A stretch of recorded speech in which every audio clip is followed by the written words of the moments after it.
তার প্রতি রেসপেক্ট আছে, তার প্রতি ভালোবাসা আছে, কারণ সে আমার সন্তানের মা, সে যে আমার জীবনে নাই, এটা যখনই আমার মনের মধ্যে আসে আমি মানে কিছুক্ষণের জন্য স্তব্ধ হয়ে যায় ভাই, যে সে আমার লাইফে নাই। আমি তার প্রচণ্ড রকমের ভালোবাসি ভাই। এখনও নিকা নামার মধ্যে 18 নম্বর কলমে আমি তার কোনো রাইটস দেই নাই, সে আমাকে ডিভোর্স দিবে, তো কোনো রাইটসই নাই। আমি তখন তার কাছ থেকে জিজ্ঞেস করি এই রাইটস লেখাইছি যে তুমি তোমার পক্ষ থেকে আমাকে ডিভোর্স দিতে পারবা না, কারণ আমি জানি তার ডিভোর্সের হাত খুব চালু। সে তো আসলে সে তো তার শরীরের জখম দেখাইতেছে না ভাই, সে তো শরীরের জখম দেখাইতেছে ভাই যে আমি এইভাবে আমার এটা হয়েছে। সে তো কিন্তু স্পিরিচুয়ালভাবে আমি যে ক্ষতিগ্রস্ত হয়েছি, আমার আত্মার উপরে যে আঘাতটা আমি কেউ দেখাইতে পারতেছি না ভাই। 95% ছেলে বাংলাদেশে যারা যৌতুকের মামলা খায়, একটা কারেক্ট না ভাই, কারণ লিখতেই হয় ভাই ওই জায়গায়, ওই যে মামলা যখন দেয় ভাই, মামলাতে লিখতেই হয় যে যৌতুক চাইছে, মানে কি এটা কি লিখবে তাইলে? সত্যবাদী হলে এভিডেন্স আনো, সত্যবাদী হলে এভিডেন্স নিয়ে আসো, দলিল নিয়ে আসো। পুরুষরা যে নির্যাতিত এই কথাগুলো কই? যেইভাবে পুরুষদেরকে হ্যাসেল করা হয়েছে, পুরুষদেরকে শোষণ করা হয়েছে, নারীরা ইমোশনালি ব্ল্যাকমেল করে প্রত্যেকটা ছেলে পেলে তো স্পিরিচুয়ালি ক্ষতিগ্রস্ত, এই কথাগুলো কেন বলে না? বাইচা থাকেও কিছু মানুষ মরে যায় ভাই, আমাকে সে মানে বাইচা থাকা অবস্থায় মৃত্যু দিয়েছে সে। পর্দাপোষিতা তো আমার দেয়া বিধান না, এটা আল্লাহর দেয়া বিধান।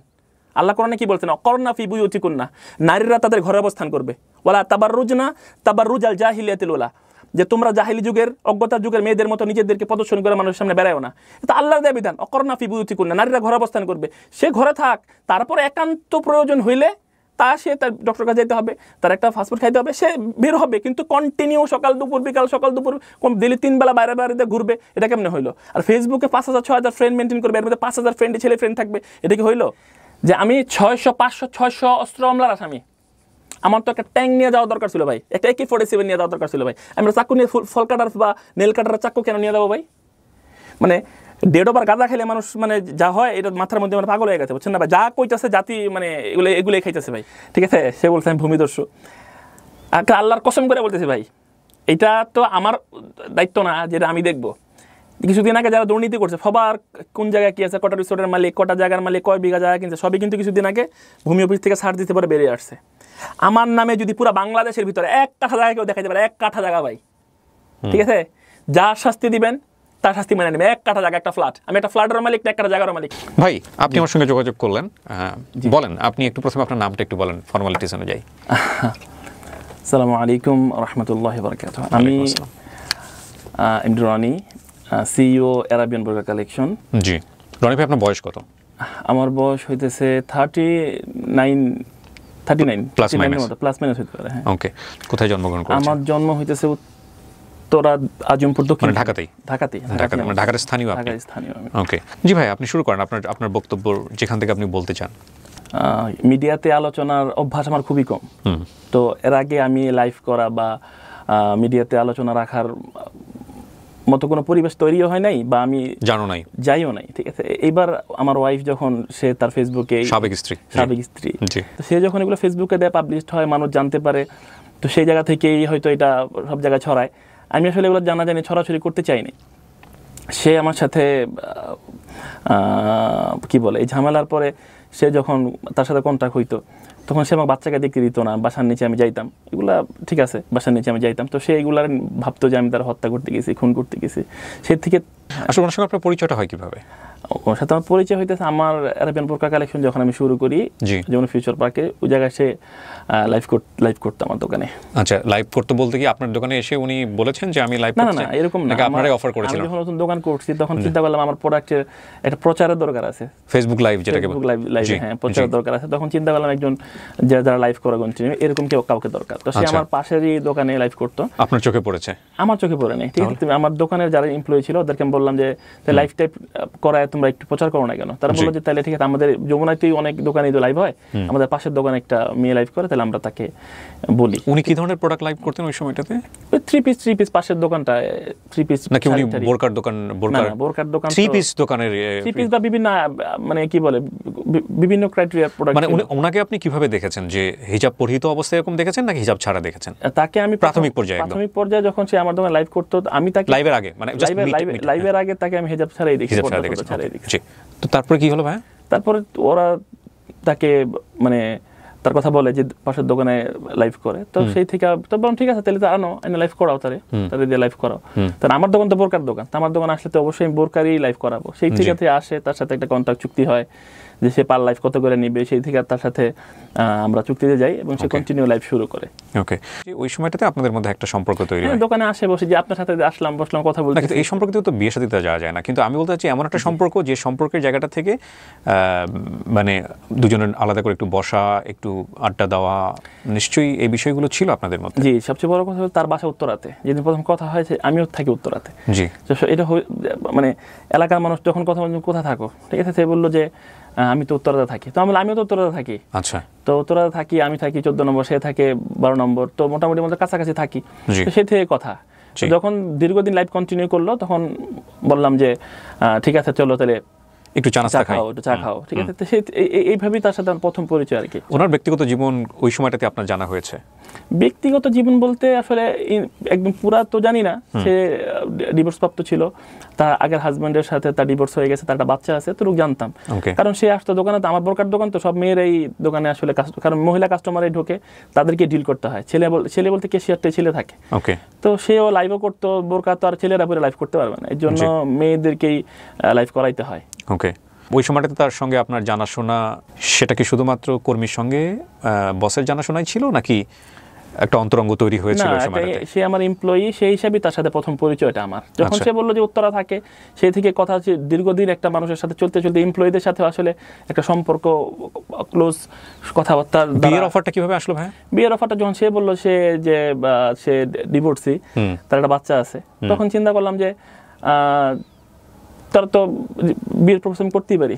তো সেই থেকে আসলে চিন্তা করলাম যে আমি বিয়ের প্রপোজ করি তারে। এটা কেমন হয়ে গেল না বিষয়টা, মানে ডিভোর্সি একটা বাচ্চা আছে, সে কারণে আমি তাকে বিয়ের প্রস্তাব করব, যেখানে আপনার দুটো বউ অলরেডি ছিল।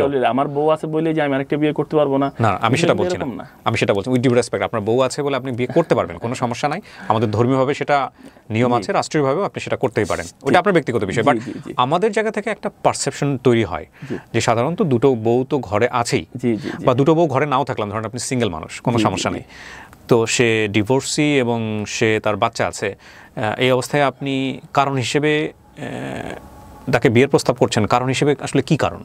কারণ সবচেয়ে বড় কথা উত্তরা থাকে, কথা বলতে বলতে মনে হচ্ছে না উত্তরাতে আরো অনেক মেয়ে থাকে যারা সবার সাথে আমার পরিচয় নাই। মানে আপনার সঙ্গে ওনার একটা ভালো আন্ডারস্ট্যান্ডিং ছিল, ভালো লাগা থেকে চিন্তা করলাম মেয়েটা দোকানে ভালো লাগা থেকে তো ভাতৃত্ব। আমি ওই ভালো লাগাটাকে ফোকাস করছি। আপনাদের বিয়ের আগে কি কোনো ধরনের প্রেমের সম্পর্ক ছিল? এই প্রেমের সম্পর্ক এরকম বলা যাবে না, কারণ প্রেমের সম্পর্ক যদি আমি বলতাম তাহলে তার বিয়ে করতে চাইতাম না। আমি ওই ধরনের পরক্রিয়াই করতাম বা প্রেমের সম্পর্কটা টানতাম কন্টিনিউ। ওকে, তো প্রেম টেমের দিকে আমি যাই না, আমি বিয়ে শাদী দিয়ে গেলাম। কিন্তু আপনার ভালো লাগতো মেয়েটাকে? হ্যাঁ, ভালো না লাগলে কে বিয়ে করবে? প্রত্যেকটা ছেলে যে তার পার্টনারকে বাছাই করে, ভালো লাগার মানুষকে বাছাই। ভালো লাগার পেছনে মানে কি কারণ ছিল যেটার কারণে মনে হয়েছে যে এই মেয়েটাকে আমার সংসারী করা উচিত? আমি জানতে চাচ্ছি এই কারণে, পুরো অনুষ্ঠানটা শুনে আমার কাছে বেশ কিছু জিনিস খুব সাংঘর্ষিক মনে হয়েছে।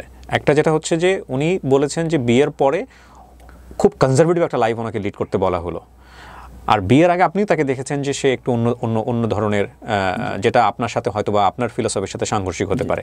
তো এই জন্য আপনার ভালো লাগলে তো আসলে এমন একটা মেয়েকেই ভালো লাগার কথা যে ধরেন একবারে দিনী বোন যাকে আমরা বলি, পুরোপুরি। আমি রেসপেক্ট রাখি বলছি, আমার বলাটা শব্দ চয়নের জায়গাটা হয়তো একটু অন্যরকম হতে পারে, আমি ক্ষমা চেয়ে নিচ্ছি। তো সেখানে আমি দেখলাম যে আপনি এমন একজনকে পছন্দ করলেন, তিনিও ধর্মকর্ম করেন বাট ওই রকম কনজারভেটিভ না। তো এটা আপনার তাহলে তাকে ভালো লাগবে কেন? না, কনজারভেটিভ না, তাকে তো আমি শর্ত দিছি যে তুমি যদি কনজারভেটিভ হও, তুমি যদি কন্ডিশন দিয়েছেন, রিলিজিয়াস হও, প্র্যাকটিসিং হও, দেন আমি তোমাকে বিয়ে করবো। আমি তো তাকে বলি না যে তুমি তোমার মতো চলবা, আমি কারণ আমার দুই বউ পর্দা করবে, আমার মেয়েরা পর্দা করবে, আমি হাজি সাহেব থাকবো, হ্যাঁ, আর আমার আরেকটা বউ, তাকে আমি ফ্রিডম দিব, এরকম যে সে ওয়েস্টার্ন লাইফ লিড করবে, এই ধরনের কোনো চুক্তিতে আমি তার সাথে যাইনি। তার মানে বিয়ের আগে আপনাদের মধ্যে এরকম একটা 100% আমি ওই ধরনের, হ্যাঁ, সে বেপর্দা একটা, আমি বেপর্দা থেকে পর্দা আসতে পারে। আপনি ইন্ডিয়াতে একটা জিনিস দেখবেন যে সানা খানকে বিয়ে করছে আনাস। হ্যাঁ, সানা খান একটা ইন্টারন্যাশনাল মানে মিডিয়া পার্সন, সে ঠিক আছে, একজন নায়িকা মডেল। তো তাকে বিয়ে করছে আপনার কি বলে আনাস, একজন মুফতি আনাস। হ্যাঁ, তো সানা খান তো বেপর্দা ছিল সবসময়, তারপরে কিন্তু সে পর্দা শুরু করে। এবং ভালো পর্দা করে এখন, ঠিক আছে, আলহামদুলিল্লাহ। তাকে আলামুল আমাকে কিন্তু তাকে নিয়ে মানে কোনো কমপ্লেন এবং ব্যঙ্গ করে না তাকে। কিছু মানুষ করে সেটা ভিন্ন। আমি তাদের কথাটা এর জন্য টানলাম যে একজন বেপর্দা যে পর্দাশীল হইতে পারবে না, বা একজন নামাজি দিনদার মানুষ যেটা বেপর্দাকে বিয়ে করে পর্দাশীল বানাইতে পারবে না, বিষয়টা কিন্তু এরকম না। হইলে ভালো, আলহামদুলিল্লাহ, কিন্তু আমার চুজটা একটা দিনদার মেয়ের দিকেই হইলে ভালো হইতো হয়তো, এরকম। আমি সেটাই বলতে চাচ্ছি যে ধরেন আপনি রিস্কটা নেবেনই বা কেন, যে এরকম গেছে বিষয়টা একটা সামনাসামনি। আসলে কি সবচেয়ে বড় কথা হলো যখন সামনাসামনি হয়েছে, আমি যখন দোকানে ছিলাম বিজনেসটা তখন আমার নতুন, একটাই শপ, কন্টিনিউ যাইতাম, কারণ দোকান এখন 5-6টা দোকান থাকলে তো মানুষ মুভ করে দিই সেদিক, দোকানই আমার একটা, আমি কন্টিনিউ যাইতাম, বসতাম। তো সে প্রায় লাইভ করতে আসতো, আসলেই দেখা হইতো, চাটা খাইতাম, বসতাম। তো নর্মালি কথাবার্তা থেকে চিন্তা করলাম যে খারাপ সম্পর্ক তো যাওয়া যাবে না, নর্মালি আমি বিয়ের দিকে আগাইতে পারি। উনি যখন লাইভ করছিল আপনার পেজে, তখন শুধু উনিই করতো? হ্যাঁ, তখন আমার দোকানে একটা মানুষ যখন একটা ব্র্যান্ডে লাইভ করে তখন একজনই কন্টিনিউ করে, যতক্ষণ পর্যন্ত না তাকে আমরা বের করে না। এটা যদি আপনি ইউনিভার্সালি বলার চেষ্টা করেন তাহলে এখানে আমার দ্বিমত আছে। লাইভ করার জায়গাটা অনেকে 2-3 জনকে দিয়েও লাইভ করায়। আর উনি কি ওরকম ব্র্যান্ড পার্সোনালিটি ছিল যে লাইক আমাদের আদার যারা ইনফ্লুয়েন্সার আছে তারা যখন করেন অন্য কাউকে দিয়ে করানো হয় না, ওরকম ইনফ্লুয়েন্সার কি ছিল? এরকম কিছুই না। আমার দোকানও নতুন, একজন মেয়েকে বারবার নতুন এরে সেরে দিয়ে চেঞ্জ করে, যে চিন্তা করলাম একজনই ব্র্যান্ড অ্যাম্বাসেডর থাকুক, সেই ব্র্যান্ডিং করুক এটা। আচ্ছা, সো ওনাকে কি আপনি একাই করাতেন আর ওনাকেও কি আপনি অন্য কোথাও করতে না করে দিয়েছিলেন? এরকম কোনো প্রশ্নই আসে না। তখন নতুন পরিচয়, সে আরো 10 জায়গায় লাইভ করবে আর আমি তার কেন না করতে যাবো? প্রথম তার প্রশ্নই আসে না, কারণ তার উপর তো আমার কোনো রাইটই নেই, আমি তারা কেন না করতে যাবো? ওকে, ঠিক আছে। রাইট গুলো আসে কখন? রাইট গুলো যখন কতদিন সে লাইভ করেছে আপনার আমার দোকানে? মোটামুটি বেশ বছরখানিক প্রথম করলো, তারপরে যখন সে তার আগের হাজব্যান্ডের কাছে বিয়ে হয়ে চলে গেল তখন সে লাইভ কিছুদিন 7-8 মাস 10 মাসের মতো বন্ধ রাখলো। তারপর আবার যখন সে তার হাজব্যান্ডকে ডিভোর্স দিল, সেকেন্ড টাইম যখন তার আগের হাজব্যান্ডকে ডিভোর্স দিল, তখন সে আমার সাথে কন্ট্যাক্ট করলো যে আমি আসলে ভুল করছি, তাকে বিয়ে করে ভুল করছি, আমি আবার আমার মানে এই লাইফ টাইপ করবে সে, আমার হাজব্যান্ড আমাকে হাত করে। তাহলে এখানে একটা ইনফরমেশন আমরা পাচ্ছি যে আপনার এখানে লাইভ করা অবস্থায় সে আরেকজনকে বিয়ে করে, আগের হাজব্যান্ডকে, যে হাজব্যান্ডকে ডিভোর্স দিছিল সে, সেই হাজব্যান্ডের কাছে চলে যায়। আচ্ছা, আপনি ওনার বিবাহ দুটো আমি যতটুকু জানি উনি যেটা বলেছেন, উনি এখানে এসে বলেছেন যে ওনার বিবাহ দুটো, একটা হচ্ছে আপনি, আরেকজন আগের হাজবেন্ড। এখন উনি যে হাজবেন্ডের কাছে ওই হাজবেন্ডের কথাই আপনি বলছেন, মানে যে হাজবেন্ডের বাচ্চা আছে। সো ওনাকে তিনি একবার ডিভোর্স দিয়ে আবার আরেকবার রিম্যারেজ করেছেন? ওকে, এটা আপনার এখানে লাইভ থাকা অবস্থায়? আমার এখান থেকে যাই, যখন সে গ্যাপ দিল তখন সে গেছে আসলে তাকে বিয়ে করার জন্য গেছে, তাকে বিয়ে করে সংসারে সেটেল হয়।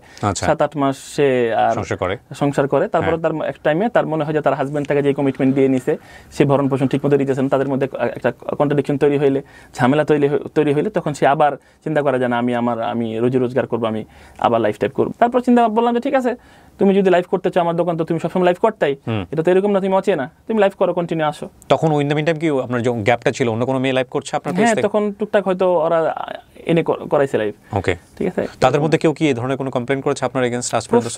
প্রশ্নই আসে না। ওকে, সো কি হলো? উনি আসার পরে কি হলো? ও আসার পরে ও লাইভ করতো কন্টিনিউ, তো আমি ও লাইভ করতো। এর মধ্যে ও বললো যে আগের হাজবেন্ডের কমপ্লেনগুলো দিত যে আমি ওকে বিশ্বাস করে গেছিলাম, ও আমাকে এটা দিবে সেটা দিবে, তো ও এগুলো কোনো কিছুর কমিটমেন্ট রাখতেছে না। ঠিক আছে, তো এগুলো সে বললাম যে কেন গেলা? বললো যে আমার বাচ্চাটা আছে, বাচ্চার জন্য আমি তার কাছে গেছি। ভালো কথা, বাচ্চার জন্য হাজারো সংসার হইতেছে, বাচ্চার জন্য স্যাক্রিফাইস করে মানুষ করতেছে, তুমি গেছো ভালো, আলহামদুলিল্লাহ। কিন্তু আমি তো প্রথম থেকে যখন ডিভোর্সে ছিল তখন কিন্তু আমি তার বিয়ের প্রস্তাব দিয়েছিলাম, তো তখন ফটকে আমার না বলে যখন সে চলে যায় আমি কিন্তু কষ্ট পাই। ও আচ্ছা, খারাপ লাগে। বলতা যে আমার আগের হাজবেন্ডের কাছে যাবো, তাহলে তো আমি তো একটা মানুষকে যখন আমার বিয়ের প্রস্তাব দিব সে আমাকে সরাসরি রিজেক্ট করতে পারে চাইলে, কিন্তু সেটা কিন্তু কিছুই বলে না, আমাকে একটা আশ্বাসের মধ্যে রেখে কিন্তু সে গেছে।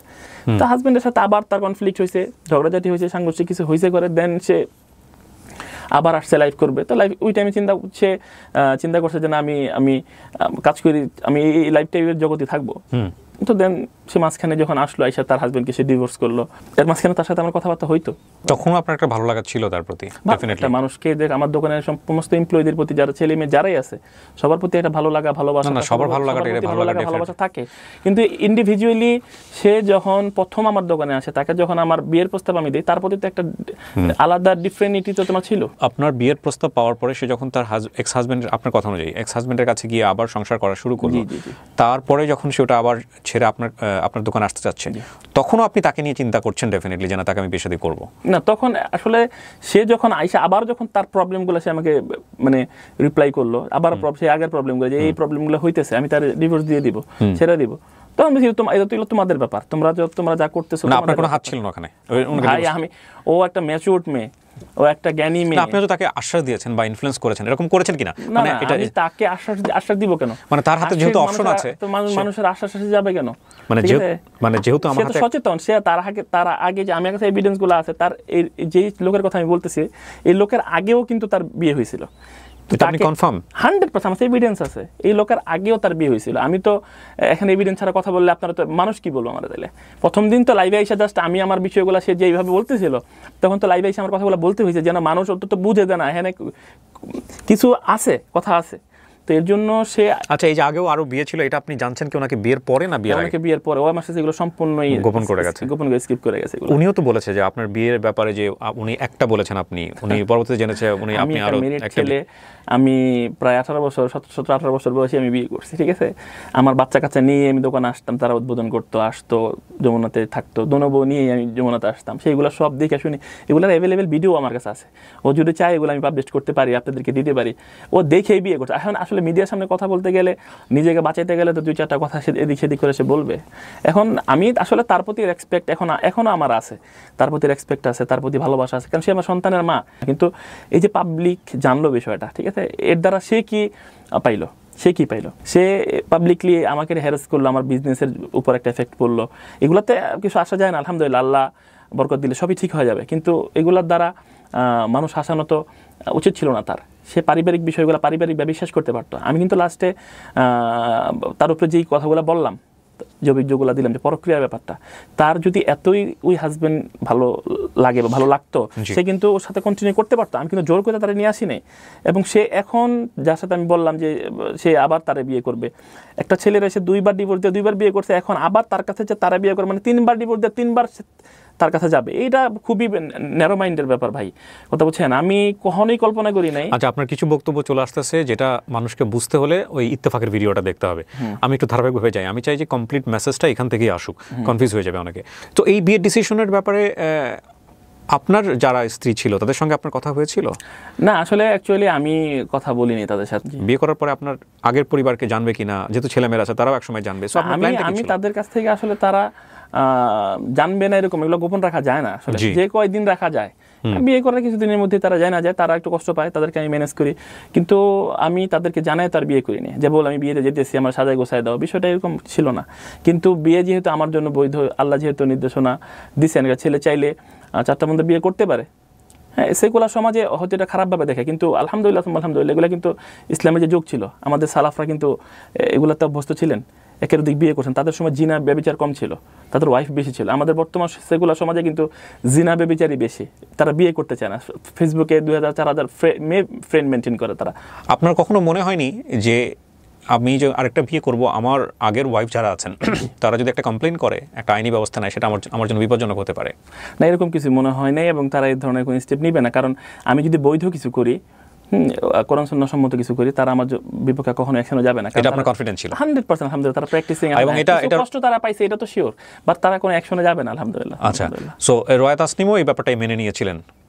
ডেফিনেটলি মেনে নিয়েছিলেন, কারণ আপনি তো তাদেরকে গোপন করেছেন, এটা আপনি তাকে বলেছেন, এবং রয়া তাসনিম এখানেও বলেছে এই কথাটা, যে হ্যাঁ এটা গোপন ছিল এবং উনি কোনোভাবে ওটা ম্যানেজ করবেন, সেটা উনি এই জায়গাটাও বলেছিলেন। সো বিষয়টা আপনারা করলেন, করার পরে প্রাথমিকভাবে আপনাদের সংসার কেমন ছিল? আপনি নিশ্চয়ই পুরো ভিডিওটা দেখেছেন ওনার। জি জি, আপনি ধারাবাহিকভাবেই যেতে থাকেন। হ্যাঁ, প্রাথমিকভাবে তো সংসার, আমি তো তার বাসায় প্রথম তো তাকে বলি যে কন্ডিশন তাকে আমি দিয়ে বিয়ে করি, যে আমি যদি বিয়ে করি, আমার তো এখন 2টা সংসার আছে, তো তুমি তোমার বাসায় উঠে যাও, আমি যা খরচ লাগে তোমাদের বাসায় দিও, বাজার সদায় যা লাগে দিব, আমি তোমাদের বাসায় মাঝে মাঝে আসবো, ঠিক আছে? একটা টাইম পরে 2টা বছর সময় দাও, আমি একটা বিজনেসটা আরো কন্টিনিউ করি, বিজনেসটা বড় করি, দেন আমি তোমাকে একটা আলাদা বাসা টাসা নিয়ে দিব না।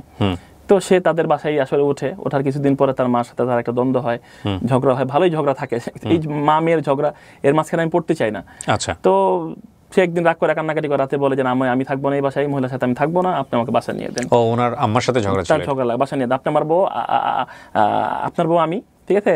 তো আপনার হাজবেন্ড, আমি আর কার কাছে বলবো? তো আপনার কাছে আমি আমার সমস্যার কথা বললাম, যদি আমারকে বাসা না নিয়ে দেন, আমার 2 চোখ যেদিকে আমি চলে যাবো। তো তার আবেগের কথা বললো, কান্নাকাটি করলো। প্রথম রাতটা বুঝা রাখছিলাম, সেকেন্ড রাতে সেম কান্নাকাটি করলো। পরে ভাবলাম যে স্টুডেন্ট টুমোরও তো তার একটা বাসা নিয়ে দিতে হয়, দেন আমি তার একটা বাসা, মনে ঠিক আছে তাহলে বাসা নাও। পরও খুঁজা 12 নম্বর সেক্টরি কাছাকাছিতে একটা বাসা ভাড়া নিল 4 তলায়।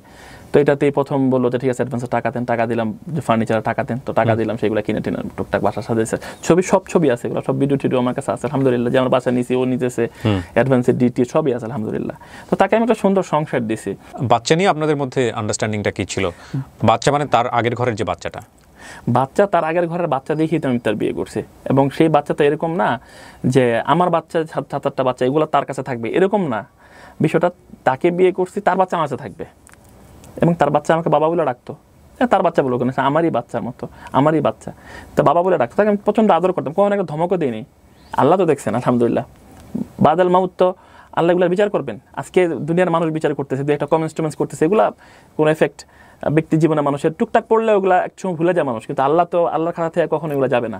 তার মেয়ের সাথে আমি কখনোই খারাপ বিহেভ করিনি, এবং তার বাচ্চাটার আমি ভালোবাসতাম, প্রচণ্ড ভালোবাসতাম, ভালো এখনও বাসি। বাচ্চা মানুষ, তার সাথে আমার কেন দ্বন্দ্ব হবে? সে আমার কাছে সর্বোচ্চ কী যাবে, একটা চিপস, একটা চকলেট, এই তো। তার সাথে আমার কোনো ব্যক্তিগত দ্বন্দ্ব নেই। আর আমি তার বাবার কাছে যাইতেও তারা কখনো না করিনি ভাই। তার বাবা রাইট আছে তার সন্তানকে দেখার, আমি সবসময় বলতাম যে তুমি তোমার বাচ্চাকে তার কাছে পাঠাও। তো সে যাবে, নিয়ে একসাথে ঘুরবে, এটা ভাই আমি টলারেট করি না। কেন? কারণ আমার ওয়াইফ ডিভোর্সের হাজব্যান্ডের সাথে ঘুরবে, এটা আমি মানতে পারিনি। আর সবচেয়ে বড় কথা হলো, দেখেন ভাই একটা এক্সাম্পল দিই, ধরেন আমি আমার যেই ওয়াইফরা আছে, সেই ওয়াইফের মধ্যে থেকে কাউকে আমি আগে ডিভোর্স দিয়ে দিয়েছিলাম, ধরেন কাউকে ডিভোর্স দিয়ে দিয়েছিলাম, হ্যাঁ, সেই ঘরে আমার 2টা বাচ্চা আছে, এখন ডিভোর্সে আমার ওয়াইফ। তো ধরেন 5-6 মাস, ওকে বিয়ে করার 5-6 মাস পরে, 1 বছর পরে তার সাথে আমি বাচ্চার জন্য দেখা করতে যাই, সে কি এটা কখনো মেনে নিত যে আপনি তাকে ডিভোর্স দিয়ে দিয়েছেন, তার সাথে আপনি কেন দেখা করতে যান? এটা আপনি জানলেন কবে? জি, বিয়ের পরে যে উনি দেখা করতে যায় ওনার আগের হাজব্যান্ডের সঙ্গে? এটা আমি মিডিয়াতে এই পর্যন্ত একবারও বলি নেই। বিয়ের একদম পরপরই একদিন তার বাচ্চা রাতে বেলায় অসুস্থ হয়ে যায়, বমি করে। তো সকালেই সে আমাকে বলে, রাতেই বলে যে বমি করে, জ্বর আসছে। তো আমি সকাল ডক্টর কাছে নিয়ে যাবো। আমি বললাম ঠিক আছে, তাহলে বললো যে বিকাশে টাকা পাঠিয়ে দিন। আমি 2,000 টাকা পাঠিয়ে দিয়েছি। তো সে রাতেই তার ওই লোককে মেসেজ সেন্ড করছে যে তার বাচ্চা অসুস্থ, সে মেডিকেলে নিয়ে যাবে। তো আমি বিষয়টা জানি না। সকালে যখন সে মেডিকেলে যায়, আমি তখন শুয়েছিলাম আমি। তো ওই জায়গায় নাকি ওই মেয়ের বাপ, যে তার আগের হাজব্যান্ড সহ, মানে তারা মেডিকেলে ডক্টর দেখায় বাচ্চাটাকে। তো সেদিন আমি চিন্তা করলাম যে বিষয়টা কি, যে আমিও টাকা দিলাম, ওই লোক আইসা তার হাতে টাকা দিয়ে গেল, ওই লোক নাকি এসে 3-4 হাজার টাকা দিয়ে গেছে। তো বিষয়টা হলো যে আমিও টাকা দিব, ওই লোকও আসবে আমার সাথেও, আমিও তার, উনি আসবে এটা আপনাকে জানায় নাই? না, জানায়নি। তা আমি বিষয়টা, আমার কথা এত ভালো সম্পর্ক, তা আমার কেন বিয়ে, মাঝখান থেকে আমি কেন বিয়ে করলাম? ওই তো সংসারই তো করতে পারে ওরা চাইলে, ওদের সাথে তো এটা ভালো আন্ডারস্ট্যান্ডিং। তখন পর্যন্ত ওই ভদ্রলোকের সঙ্গে আপনার কোনো কথা হয়নি? না, এই পর্যন্ত, তখন পর্যন্ত হয় নাই, নিশ্চয়ই পরে হয়েছে। পর্যন্ত হয় নাই। আচ্ছা, হ্যাঁ, তারপরে কি হলো ঘটনাটা শুনি। তারপর তারপর আপনি আপনার ওয়াইফকে বললেন যে না, এটা করোনা? এটা আমি তাকে আমি তখন সতর্ক করলাম, খুব রাগ করছিলাম আমি ওইদিন, ঠিক আছে, আমার খুব খারাপ লাগতেছিল, মানে কথাবার্তা বন্ধ করে দিয়েছিলাম। তো সে, আমি বললাম যে এটা কি, তুমি তাকে মেসেজ দিচ্ছ 4 তলায় আসো, মেডিকেলে 4 তলায় আর কি। আমি বললাম কি, পরে বললো যে সরি, ভুল হয়ে গেছে, সরি, এরকম বুঝি নাই, তাকে মেসেজ দিতে হয়, মানে এটা আমি, মানে জাস্ট সে আমাকে ম্যানেজ করছে। ফোন চেক করতেন আপনি? ডেফিনেটলি। তার চেক করবো কেন? ফোন তো আমার হাজব্যান্ড ওয়াইফের মধ্যে কিসের প্রাইভেসি? আমার ফোন র্যান্ডম ধরতো, আমি তার ফোন র্যান্ডম ধরবো? ওকে, না, এটা আপনি বলেছেন প্রাইভেসি কিসের? চেক করবেন, চেক করার কি হলো? তার ফোন আমি চেক করবো কেন? ওকে, সো আপনি বুঝলেন যে উনি টেক্সট করেছে 4 তলায় আসো। উনিও তো আমার কাছে এই জিনিসটা, উনিও ব্যাপারটাকে খুব সিরিয়াসলি মনে করে নাই, নইলে তো টেক্সটটা থাকার কথা না ফোন। এরকম শুনেন, যারা আসলে ও যা মনে করছে তা মনে করছে, কিন্তু এটা আমি মানতে পারি না। ও হয়তো নর্মালি নিছে, কিন্তু ও যেভাবে নর্মালি নিবে বিষয়টা, যে আমি, আমার হাজব্যান্ড ও থাকবে, ওনার সাথে আমার সম্পর্ক থাকবে, এটা ও নর্মালি নিতে পারে, বাট আমি এটা নিব না। রনি ভাই, একটা বিষয় আমার একটু মাথায় আসলো, যে আপনি বলছিলেন যে ওনার আরো বিয়ে ছিল, মানে যেই ভদ্রলোকের ঘরে ওনার বাচ্চাটা, তার আগে ওনার বিয়ে হয়েছিল। জি জি। তো আপনার এই পুরো সম্পর্ক চলাকালীন সময়ে বা আজকে পর্যন্ত আপনি কি এই বাচ্চার বাবা ছাড়া অন্য আগের কোনো হাজব্যান্ডের সঙ্গে যোগাযোগ করতে দেখেছেন ওনাকে? আমি দেখিনি, যেটা দেখি না সেটা আমি বলবো না। কিন্তু যখন সে বললো যে তার এই হাজব্যান্ড ছাড়া তার কোনো হাজব্যান্ড নাই, সবাই আমাকে চ্যালেঞ্জ ছুড়ে দিল, যদি আমি বের করতে পারি, সে মিডিয়ার সামনে এসে ক্ষমা চাবে, মাপ চাবে, এবং আমি ভুল বলতেছি, তখন আমার চিন্তা হলো আমি তো এভিডেন্স ছাড়া কথা বললে আমি তো প্রবলেম পড়ে যাব। তখন আমি সেই লোকের সাথে কন্ট্যাক্ট করি, ঠিক আছে, যোগাযোগ করার চেষ্টা করি। তখন সে আমার কাছে এভিডেন্সও আছে, এবং সেই ইউএস প্রবাসী, নাম হইতেছে মোহাম্মদ নওশাদ হোসেন, ঠিক আছে। ওই লোক, আচ্ছা, এই প্রসঙ্গে আমি একটু পরে আসছি, আমি ওই ধারাবাহিক জায়গাটা থেকে আরেকটু আসতে চাই। এই প্রশ্নটা কেন করলাম সেটা আমি বলে নিই। সেটা হচ্ছে, যেহেতু আপনি বলছেন যে ওনার আরও হাজব্যান্ড ছিল, আলটিমেটলি যেহেতু উনি বাচ্চার বাবার সঙ্গেই যোগাযোগ করছেন, এই জায়গাটা আপনাদের জায়গা থেকে ক্লিয়ার ছিল কিনা, মানে আপনি কতটুকু পর্যন্ত ছাড় দিবেন, কতটুকু পর্যন্ত ছাড় দিবেন, এবং একই সাথে এটাও তো ইম্পর্টেন্ট যে বাচ্চার জন্য তার বাপের সাথে কমিউনিকেশন করাটা জরুরি। বাচ্চাটা অসুস্থ, এখন তার বাচ্চা, সে আলাদা একটা বাসায় থাকে বাচ্চাকে নিয়ে। তো এই যে বাচ্চাটাকে হাসপাতালে নিয়ে যেতে হচ্ছে, সেটা তো তার আসল বাবাকে জানানো প্রয়োজন, ডেফিনেটলি প্রয়োজন। মানে আপনি কি মনে করেন প্রয়োজন না এটা বিষয়টা? আচ্ছা, প্রয়োজন, কিন্তু তাকে যখন আমি বিয়ে করছি, সে তার এই কথাটা মাথায় আগে নিতে হবে মানুষের, বা আপনাকে মাথায় দিতে হবে। তার ওই হাজবেন্ডকে সে এই পরিমাণে ঘৃণা করে যে বাচ্চার খরচ দেয় না, বাচ্চার ট্রিটমেন্ট করায় না, বাচ্চার এই প্রবলেম দেখে না, সেই প্রবলেম দেখায় না, তার সাথে আসলে তার সাথে তো তার হইতেই আসে না, সে তাকে ঘৃণা করে, সে লোকই ভালো না, সে ড্রিঙ্কস করে, রাতে আসে, এই করে সেই করে, এত প্রবলেমের মানুষটা এই বাচ্চার খরচ টরচ দেয় না, এত প্রবলেম দেখি তো তার সাথে আমার বিয়ে সাথে সম্পর্কটা হইলো। তো সেই লোকটার কাছে আবার বাচ্চাটা নিয়ে আসে কন্টিনিউ দেখা করবে, জ্বর আসলো, ঠান্ডা আসলো, অসুস্থ হয়ে গেল, মেয়ে বাবার কাছে যাবে, এগুলো তো একটা বিষয়। কিন্তু আমি তো তার কাছে তারা যাইতে দিব, আমার ওয়াইফে যাইতে দিব, এই চিন্তাই তো আমার মাথার মধ্যে কখনো ছিল না। কারণ আমি তাদেরকে ওকে বিয়ে করছি, আর বাচ্চা সহ আমি নিয়ে এসে পড়ছি, বাচ্চাটা আমাকে বাপ ডাকে, ওরা আমার কাছে একদম আলাদাভাবে থাকবে, ডিফারেন্ট ভাবে তারা থাকবে। আপনি চাইতেন না যে ওর বাচ্চার বাবার কাছে যাক? 100% আমি চাইবো না কেন। যখন আমার কাছে সে বলছে যে বাচ্চার বাবার কাছে সে যাইতে চায়, আমি আমার নিজের যারা কর্মচারী আছে ওদেরকে দিয়ে আমি পাঠাইছি। সে যেতে চেয়েছিল, তিনি বলছিল যে না আমি যাই। আমি বলছি না, তুমি কেন যাবা? আমি একটা, সে গ্যার মাহরাম, তার সাথে তোমার পর্দা আছে, সে পরপুরুষ, তার কাছে আমি, তার সাথে ডিভোর্স হয়ে গেছে মানে তার সাথে তুমি পরপুরুষ, তার কাছে আমি আমার বউকে যেতে দিতে পারি না। হ্যাঁ, তুমি তাকে রেডি করে দাও, আমি পাঠাই দিই। আর যদি তোমার বাচ্চা ওর বাবার কাছে যদি যেতে চায়, 100 বার যাবে, কোটি বার যাবে, লাখবার যাবে, বাট তোমার মা এবং তোমার বোন আছে, তুমি তাদেরকে দিয়ে পাঠাও, আমার কোনো আপত্তি ছিল না। আমি তো বলছি যে সে যদি কিছু দিতেও চায় বাচ্চাকে দেখ, কিন্তু মূল বিষয় হইলো এগুলা যে সে তার আগের হাজবেন্ডের কাছ থেকে নিবে, এই ধরনের কোনো কথাই সে বলে নাই, যোগাযোগ কন্টিনিউ করবে এই ধরনের কোনো কথাই বলে নাই। কিন্তু সে কি করলো, তার বাচ্চাকে নিয়ে কথা বলতে বলতে বলতে বলতে তার সাথে একটা ইমোশন, আবার একটা সম্পর্ক চলে আসলো, তারা দেখা। আপনি যদি প্রমাণ ছাড়া কথা বলবেন না, আপনি একটু ওই এভিডেন্ট প্রমাণগুলোই আমাকে একটু বলেন যে এই হাসপাতালের ঘটনাকে কেন্দ্র করে বিষয়টা কতদূর পর্যন্ত করলো? ওই দিনে আর বেশি ঝামেলা, ওই পর্যন্ত শেষ ছিল ভাই। তারপর সে বললো যে সে শেষ ছিল, কারণ ওইটা প্রথম আমি বুঝিনি। সে আমার কাছে সরিটি বললো যে না, আমি যে অসুস্থ জ্বর ছিল এর জন্য আসলে। আমি বললাম তুমি আমার বললাম, আমি টাকা পাঠিয়ে দিলাম, আবার তারে ফোন দেওয়ার কি দরকারটা? সো মেসেজটা আপনার জায়গা থেকে একদম ক্লিয়ার ছিল তার জন্য যে না আমি এগুলো পছন্দ করছি না? আমি তাকে স্পষ্ট বলে দিলাম যে তুমি এটা কি করলা, তুমি তাকে ফোন দিবা কেন? তোমাকে আমি বিয়ে করে ফেলেছি, সম্পূর্ণ দায়িত্ব আমার, এবং খরচ যা বহন করতে আমি বহন করব। এবং তুমি যখন বাচ্চার কথা বলো যে কোনো খরচ লাগবে, আমি কি কখনো না করছি যে আমি দিব না? সবই তো আমি দিতেছি, তাহলে তুমি তারা কেন ফোন দিতে গেছো? ঠিক আছে, আমি যদি না দিতাম তাহলে তুমি একটা বিষয় ছিল যে আমি দেই না এর জন্য গেছি, তো তুমি এই দিক থেকে খরচ নিবা, সেদিক থেকে খরচ নেবে, এটা বিজনেসের মতো হয়ে গেল না ভাই? আর সে তো তার সাথে মানে গ্যার মাহারাম, আমি গ্যার মাহারামের সাথে তো আমার ওয়াইফে। আপনি রেগুলার থাকতেন আপনার বাসাতে? না, আমি রেগুলার কিভাবে থাকবো, কারণ আমার তো একের অধিক ওয়াইফ আছে, আরো অন্য ঘরে বাচ্চা আছে, এটা কোনোদিনই মেনটেন করা সম্ভব না যে আমি এই বাসায় কন্টিনিউ থাকবো, এটা কেউই থাকতে পারবে না। তো থাকা সম্ভব ছিল না। এটা কিভাবে সম্ভব, কিভাবে পসিবল যে আমি কন্টিনিউ ও বাচ্চা থাকবো?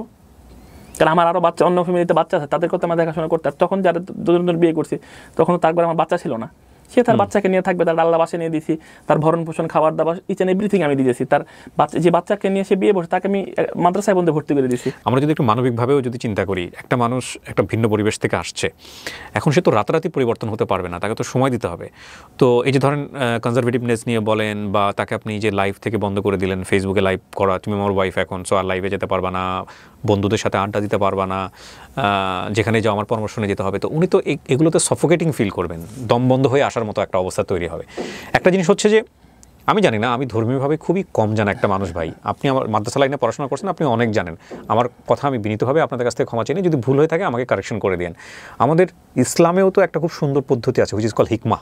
মানে কাউকে দাওয়াত দিতে হলে বা কাউকে যদি আমরা আমাদের ইজমের মধ্যে নিয়ে আসি, তাহলে খুব সুন্দর কিছু পদ্ধতি আছে, সেগুলো দিয়ে আস্তে আস্তে বুঝিয়ে সুন্দর করে নিয়ে আসা যায়। তো এটা এরকম হয়ে গেল কিনা, আপনার জীবন আপনিই ভালো জানেন, যে খুব রাতারাতি আপনি তাকে চাপ দিয়ে ফেললেন, সবকিছু বন্ধ করে দিলেন, সে তো সফোকেটেড হয়ে যাবে। কোশ্চেন করেন ভাই, সমস্যা নাই। না ঠিক আছে, তো সেই জায়গা থেকে সে অনেক বেশি সফোকেটেড হয়ে যাবে কিনা, মানে যে ঠিক আছে একটা মানুষ, আপনি তাকে দেখছেন একটা ডিফারেন্ট এনভায়রনমেন্টে সে বড় হয়েছে, তার ছোটবেলা থেকেই চলাচলা ছিল এরকম, এখন সেই মানুষটাকে আপনি এসে যদি রাতারাতি পরিবর্তন করে দিতে বলেন যে তুমি চোখ ছাড়া অন্য কিছু দেখাতে পারবে না বাইরে। আমি আবারও বলছি ভাই, আমি ধর্মের প্রতি রেসপেক্ট রেখে এই প্রশ্নগুলো করছি, কিন্তু এগুলো আমাদের বাস্তবতা। হ্যাঁ, উনি চাইলে হাজব্যান্ডের অধিকারের জায়গা থেকে ধর্মীয়ভাবে সেটা পারেন, কিন্তু সিচুয়েশনটাকে আমরা উই ক্যানট ডিনাই। সো একটা মানুষ এটা তো অ্যাকসেপ্ট করতেও সময় লাগে, প্র্যাকটিস করতেও সময় লাগে। আমি আসলে অ্যাকচুয়ালি বলি, আমি যখন তাকে বিয়ে করি, বিয়ের আগে আমি হজে যাই, উমরা গেছিলাম আমি। আচ্ছা, তো তাকে বিয়ে করবো কিনা এটা নিয়ে আমার কনফিউশন ছিল, কারণ আমার দুই বউ পর্দা করে, আমার পুরো ফ্যামিলি সবাই মাদ্রাসায়, বাচ্চারা সবাই মাদ্রাসায় পড়াশোনা করে। তা আমি জানি যে তাকে যদি আমি বিয়ে করি, সে যদি প্রপারলি পর্দা না করে, মানুষ আঙ্গুল উঠাবে আমার দিকে। কারণ টুকটাক মানুষের সাথে চলতে হয়, তার যাদের সাথে চলি টুকটাক আলেম ওলামাদের সাথে চলি, ভালো মানুষের সাথে চলার চেষ্টা করি। হ্যাঁ, আমার মধ্যেও অনেক ভুল ত্রুটি আছে, আমি যে গুনার সাথে বা আমার যে কোনো ভুল নাই এরকম না। নিষ্পাপ মানুষ নাই পৃথিবীতে। নবী সাল্লাল্লাহু আলাইহি ওয়াসাল্লাম বলছেন যে কুল্লু বানি আদম খাত্তাউন, প্রত্যেক বনি আদমই ভুল করে, প্রত্যেক বনি আদম ভুল করে। আদম সন্তান ভুল করবে, আমাদের আদি পিতা আদম আলাইহিস সালাম ছিলেন, উনি ভুল করছেন, আল্লাহ নির্দেশ ভুলে গেছিলেন। তো মূল বিষয় আমি তারই তো সন্তান, ভুল আমার হইতেই পারে। তো আমি যখন মদিনাতে যাই, হজ শেষ করে যখন মদিনাতে যাই, তখন তার সাথে আমার কথায় ফোন দেয় আমারে। তো তার সাথে বিয়ের কমিটমেন্ট ছিল তখন, যে আমি হজ থেকে আইসা সিদ্ধান্ত নিব। তো ওই জায়গা থেকে আমি তার আমার খারাপ লাগতে থাকে বিষয়টা, যে ও তো পর্দা করে না, আমি তার আসলে কি পরিচয় দেবো সমাজে, কারণ আমার মার কাছে দাঁড় করাইতে হবে। আমার আরও আদার্স ফ্যামিলির মানুষ আছে, তারা তো বলবে যে তোর সব একরকম, সব মানুষ একরকম, সবাই তো একভাবে বলস, আর তারে তুই এইভাবে ছেড়ে রাখছিস কি। আর আমি নিজেও তো দায়ী হবো, আল্লাহর কাছে তো আমারও জবাব দিয়ে আছে। একটা মানুষ তো তার ওয়াইফকে, তার মেয়েকে, তার বোনকে যদি পর্দার কথা না বলে, সে তো দায়ী হবে, আমার তো পরকালে জবাব দিতে আছে। দুনিয়াতে হয়তো আমাকে দু একজন মানুষ বললে আমি স্কিপ করে গেলাম, বাট মৃত্যুর পরে তো আমি পারি না বিষয়টা, আল্লাহর সামনে পারবো না, কেউই পারবে না আল্লাহর সামনে যে কথা বলতে। তো ওই দিক থেকে আমি তার কোশ্চেন করি যে দেখো আমার তোমার সাথে আমার যায় না, তোমার সাথে আসলে আমার যায় না। তো সে আসলে ওই দিক থেকে যখন তার হাজব্যান্ডকে ডিভোর্স করে দ্বিতীয়বার ডিভোর্স করে, তখন সে আসলে চিন্তা করে যে উনি ছাড়া আমার লাইফে আসলে বিকল্প সে চিন্তাই করতে পারে না যে উনি আমাকে বিয়ে করতে চাইছে। আমি আসলে যেহেতু ওনাকে পছন্দ করি, বা উনি যেহেতু ভালো লাগা থেকে আমাকে এই কথাটা বলছে, তো দুজনের মধ্যে যেহেতু একটা ভালো লাগার সম্পর্ক আছে, তো খারাপ কি আমি তাকে বিয়ে করি। সেদিক থেকে বলছে যে না, আপনি যদি আপনি হাজি মানুষ, আপনি হজ করতেছেন, আমি কি চাবো আপনি ছোট হন মানুষের কাছে। হ্যাঁ, যদি আপনার ওয়াইফ খুব জোর করেছেন কিনা, খুব প্রেসার দিয়েছেন কিনা, আমি একটু বলি। ঠিক আছে, তখন সে বলে যে আমি পর্দা করব, আমি হেজাব কিনছি, ওড়না টোড়না মিলে কিনে নিয়ে আসি, আপনি হজ থেকে আসলে আমি সারপ্রাইজ দিতাম। তো দেন আমার ভালো লাগে যে আলহামদুলিল্লাহ একটা বেপর্দা মানুষ পর্দা আমার জন্য পর্দা করবে, আলহামদুলিল্লাহ। আমি তো আমার বিয়ার্ড আছে, আলহামদুলিল্লাহ। আমি সালাত 5 ওয়াক্ত সালাত আদায় করি, আলহামদুলিল্লাহ আলহামদুলিল্লাহ। ভুল ত্রুটি তো মানুষের আছেই ভাই। তো সেই যখন এগুলো বললাম আমার ভালো লাগলো, আমি বললাম যে ঠিক আছে আলহামদুলিল্লাহ, তাহলে তো ঠিক আছে, মনের মধ্যে শান্তি লাগলো যে আমি এটা পর্দা যদি করে তাহলে প্রবলেম নেই। দেন আমি কিছু গোল্ড টোল কিনলাম, দিক থেকে কিছু চুরি, চেন, ব্রেসলেট কিনা, দেন আমি দেশে আসলাম। আসার পরে তো বিয়ে করলাম তারে। তো বিয়ে করার পর সেও কিন্তু আসলে এটা স্বীকার করছে, আপনার প্রোগ্রামে স্বীকার করছে যে আস্তে আস্তে আস্তে আস্তে সে আমার প্রতি চাপটা ক্রিয়েট করে। আচ্ছা, সে চাপ হিসাবে নিছে বইলা, সে চাপ হিসাবে নিছে এটারে। আমি আসলে চাপ গলায় চিপ দিয়ে বলছি বিষয়টি এরকম না। আমি যখন হাজবেন্ড হয়েছি, আমি কিছু ইসলামিক শরিয়ার কিছু রুলস ও রেগুলেশন তার উপরে ইমপ্লিমেন্ট করার চেষ্টা করবো, এটাই স্বাভাবিক। আপনি যখন বাবা হবেন, আপনি আপনার বাচ্চাকে একটা ফ্রেমের মধ্যে আনতে চাবেন। এগুলো আপনাদের বিয়ের আগে ডিসকাশন ছিল? না, এত লম্বা ডিসকাশন সে তার সাথে আমার হয় নাই, এত লম্বা ডিসকাশন হয় নাই। যখন সে আমার লাইফে আসলো, তখন তো হেজাব টেজাব দিয়ে তারা বিয়ের ছবিটা আপনি দেখবেন যে সেই হেজাব পরে কিন্তু আসলে মোটামুটি ঢাইকে কিন্তু সে আমাকে বিয়ে করছে। ওই অনুষ্ঠানে আমি শাড়ি টাড়ি পরায় তারা নিয়ে আসতে পারতাম না, কিন্তু কেন আনি নাই, কারণ তার উপর আমার এই কথা ছিল যে হেজাব ছাড়া কিন্তু বিয়েও করবো না আমি তোমারে। তখন সে বললো যে না আমি এতটুকু করি, তখন বললাম ঠিক আছে আপাতত এটা করো, এটা করতে থাকো। দেন আস্তে আস্তে, হ্যাঁ আপনি যে বললেন যে চোখ ঢাকতে চোখ ছাড়া কিছুই দেখাইতে পারবে না, এই ধরনের কোনো, হ্যাঁ সে মুখ বলতে আমি কিন্তু কখনোই মুখ ঢাকবো না। আমি বলছি ঠিক আছে, তুমি আস্তে আস্তে পর্দাটা একটু ভালো লেভেলে ধীরে ঢালা পোশাক পর ভালো লেভেলের পর্দা করো, মোটামুটি আলহামদুলিল্লাহ, যেন কেউ পর্দার ব্যাপারে আঙুল না উঠাইতে পারে। মুখ তুমি এখন আপাতত না ঢাকলেও চলবে। সে আমার সাথে সম্পর্কের পর, বিয়ের পর থেকে এই পর্যন্ত কোনোদিন সে মুখ ঢাকে নাই, বা মুখ ঢাকা নিয়ে কিন্তু ভাই তার সাথে আমার ঝগড়া হয় নাই। আপনার কিন্তু একবারও সে এই ব্লেম করে নাই, কারো কাছে এই ব্লেম করে নাই। হ্যাঁ, তাকে আমি পর্দাপোষিতার ব্যাপারে সবসময় নির্দেশনা দিতাম, কারণ কোরআন কি বলছে? কোরআন বলছে কু আনফুসাকুম, তুমি তোমাকে বাঁচাও, আহলিকুম তোমার পরিবারকে বাঁচাও। কু আনফুসাকুম আহলিকুম নার, তুমি নিজেকে জাহান্নামের আগুন থেকে বাঁচাও, তোমার পরিবারকে জাহান্নামের আগুন থেকে বাঁচাও। তা আমি আমার পরিবারের প্রতি আমার কেয়ার থাকবে, এটাই তো স্বাভাবিক। তো এখন আমি যদি তারে মানে নির্দেশনা না দিই, পর্দার নির্দেশনা না দিই, তো আল্লাহ আমাকে পানিশমেন্ট দিবেন, আমাকে দায়ী হিসাবে গণ্য করবেন হাসরের ময়দানে। আমার ব্যাপারটা তো মানে সেই চাপ দেওয়াটা কত মানে এক্সট্রিম ছিল, মানে আমি এক্সট্রিম বলবো কিনা জানি না, মানে সেই চাপ দেওয়াটার লেভেল কতটুকু ছিল? লাইক তার জন্য কি আপনি কখনো তার গায়ে হাত তুলতেন? না, প্রশ্নই আসে না। আমি তার গায়ে আসলে আমরা দুজন সংসার করছি, আমরা একটা ছাদের নিচে ছিলাম, আমরা এক ঘরে ছিলাম। আমি তাকে মারছি কি মারি নাই, আমি তাকে টর্চার করছি কি করিনি, এটা একমাত্র আল্লাহ ছাড়া কেউই দেখেনি ভাই। এখন সে এসে বলবে আমাকে টর্চার করছে, আমি বলবো করি নাই, এটা আসলে একটা তর্ক বিতর্কের মতো হয়ে যায় বিষয়টা। আমি আসলে কখনো করি নাই, তাকে টর্চার করি না। সেও নিজেও জানে, আল্লাহ জানে আমি তাকে কখনো টর্চার করি নাই। এই ব্যাপারে আমি কোনো এভিডেন্স দিতে পারবো না, যেহেতু কোনো সিসি ক্যামেরা ফুটেজ নাই। ঠিক আছে, যে আমি তাকে কোনো মানি, কিন্তু আমি তাকে মানি নাই ওখানে পর্দার জন্য। আসলে দিনের প্রচার তো জোর করা হয় না ভাই, ঠিক আছে, দিনের প্রচারটা বা দিন কেউ ইমপ্লিমেন্ট করলে জোর করা হয় না। এটা যে খুব হাইপ, যে কথাটা বলে হিকমা, উইজডমের সাথে যে মানুষকে বুঝাইতে বিষয়টা কিন্তু আমি জানি। হ্যাঁ, যদিও দাওয়াতের এক্স্যাক্ট এবং প্রপার সিস্টেমটা হয়তো আমরা প্র্যাকটিস করি না, বা বলতে গেলে ওই কাজটা করতে গেলে আমাদের এক্স্যাক্টভাবে আসবে না। মোহাম্মদ সাল্লাল্লাহু আলাইহি ওয়াসাল্লাম কিন্তু খুবই সূক্ষ্মভাবে এই কাজগুলো করতেন, সাহাবা আজমান কিন্তু খুব সূক্ষ্মভাবে এই কাজগুলো করতেন, এবং খুব ভালো রেজাল্ট কিন্তু তাদের মধ্যে আসছে। আমরা তাদের ফলোয়ার হিসাবে, মোহাম্মদ সাল্লাল্লাহু আলাইহি ওয়াসাল্লাম যেহেতু আমাদের আইডল আইকন, মোহাম্মদ সাল্লাল্লাহু আলাইহি ওয়াসাল্লামের সাধারণ উম্মত হিসাবে আমি কিন্তু টুকটাক যে আমার ফ্যামিলি থেকে দাওয়াতের যে ব্যাপারটা, যে মানুষকে, আমার ফ্যামিলির মানুষকে নামাজি বানানো, তাদেরকে একটু পর্দাশীল বানানো, এতটুকু আমি যদি করি, এর মধ্যে আমার টুকটাক ভুল থাকতে পারে, কিন্তু এটা আমি সবসময় বলে গেছি সবাইকে। কেউ বলতে পারে যে আপনার বলার স্টাইলটা একটু বেশি ভালো হয়নি, একটু কর্কশ হয়ে গেছে, তো এটা আমার প্রবলেম, এটা আমার প্রবলেম। কিন্তু দাওয়াতের জায়গা থেকে এটা ঠিক আছে। আমি অবশ্যই বলবো, আমার অসন্তানদেরকে, আমার স্ত্রীদেরকে শাসন করার অধিকার আমার অবশ্যই আছে, শাসন করার অধিকার আমার অবশ্যই আছে, এতটুকু রাইটস আমার আছে। তো আমি হাজব্যান্ড, কারণ কোরআন বলছে আর রিজালু কাওয়ামুনা আলান নিসা, আমি পুরুষদেরকে নারীদের উপর কর্তৃত্ব দিছি, কারণ আমি উপার্জন করি, আমি কষ্ট করি পরিবারের জন্য, আমাকে ইসলাম রাইট দিছে। হ্যাঁ, মারার রাইট দেয়, তাকে মারবো, পিটাইবো, তার উপর কোনো কিছু চাপাই দিব, বিষয় এরকম না, কিন্তু তার উপর আমি কর্তৃত্ব করবো। ঘরের যারা আছে, হ্যাঁ, ঘরের যারা আছে তাদের উপর আমি কর্তৃত্ব করবো, কারণ আমি একজন দায়িত্বশীল। কুল্লুকুম রাঈন ও কুল্লুকুম মাসউলুন আন রাইয়াতিহি, প্রত্যেকে দায়িত্বশীল, প্রত্যেকে তার দায়িত্ব সম্পর্কে কিন্তু আল্লাহ জিজ্ঞেস করবেন হাশরের ময়দানে। আমি যদি তাদের উপরে দায়িত্ব পালন না করি, আমি কিন্তু জিজ্ঞাসিত হব আল্লাহর কাছে। তো এতটুকু যদি না করি, আমার কবরে কেউ যাবে না ভাই, আমার কবরে কেউ যাবে না। সে আমাকে দেখেই বিয়ে করছে, আমার বিয়ার্ড দেখে বিয়ে করছে, সে আমি 5 ওয়াক্ত নামাজ পড়ে দেখেই বিয়ে করছে, এবং কোরআন সুন্নাহর একটা বেসিক আমার মধ্যে টুকটা যাই। আলহামদুলিল্লাহ, আমি খুবই সাধারণ একজন মানুষ, আমি স্টুডেন্ট থেকেও স্টুডেন্ট, তো যতটুকু পড়াশোনা টুকটাক করছি আলহামদুলিল্লাহ।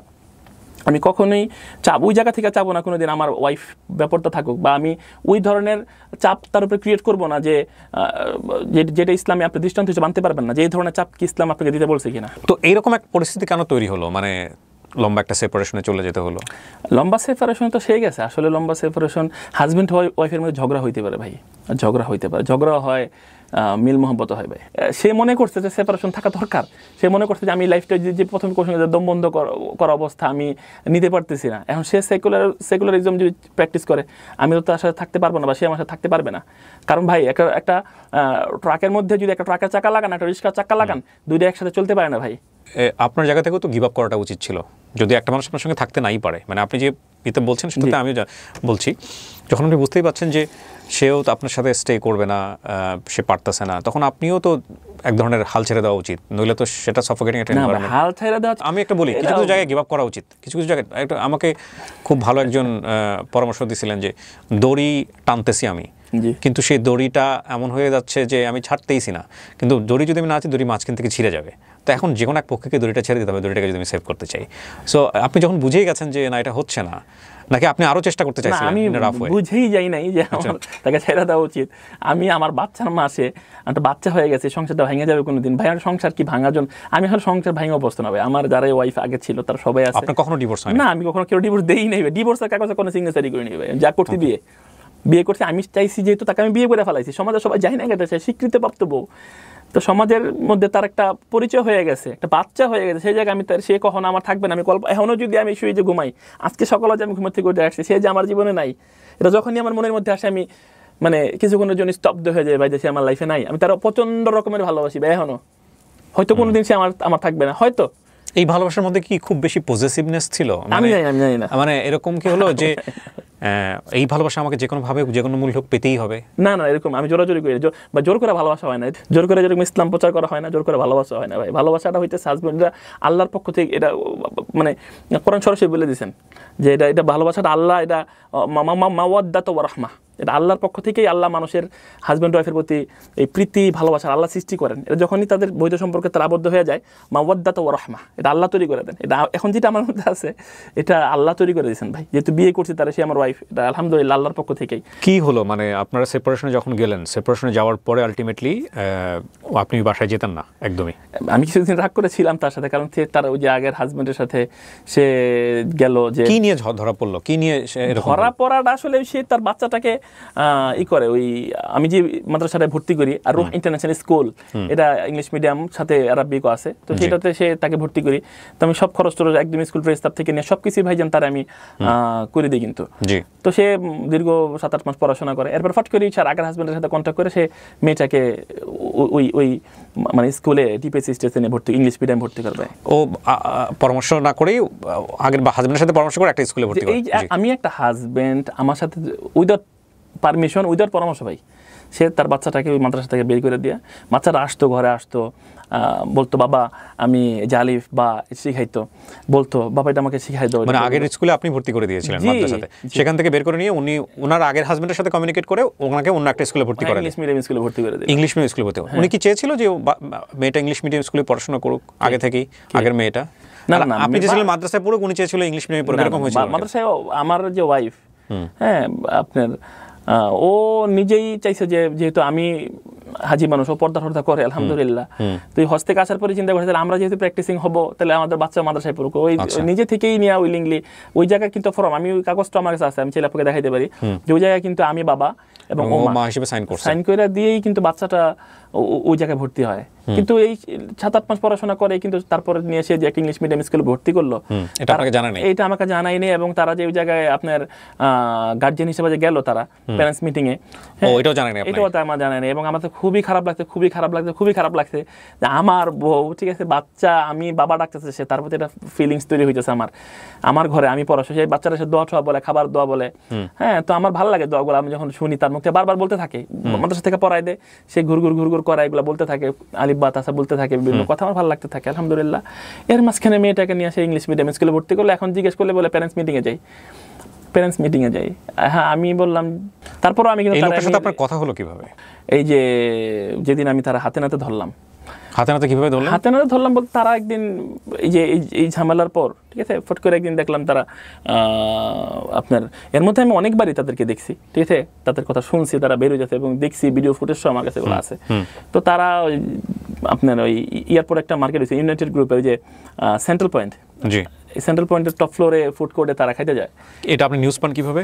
এটা আমার লোক ছিল, কারণ আমার তো প্রুফ লাগবে, কারণ সংসার তো এটা আমি আমার বউ বাচ্চারা ছেড়ে রাখবো নাকি? আপনাদেরকে সন্দেহ করতেন? না, সন্দেহ অবশ্যই করতাম না, সন্দেহ সৃষ্টিটা সেই করছে। আচ্ছা আমি আমার ওয়াইফ বা আমার পরিবারের প্রতি চেক কেয়ার থাকবে না, তাদের প্রতি আমার লোকজন যে তারা কি করতেছে, বাসায় কোনো সমস্যা হইলো কিনা, এই লোকজন থাকবে। সে যদি আমাকে অনুমতি ছাড়া আমার সাথে বের হয়ে যায়, যদি অন্য কেউ সাথে মেলামেশা করে বা অন্য কেউ সাথে কথা বলে, এই ধরনের নিউজ আমার মানে লোকজনের কাছ থেকে আমার আসতেই পারে।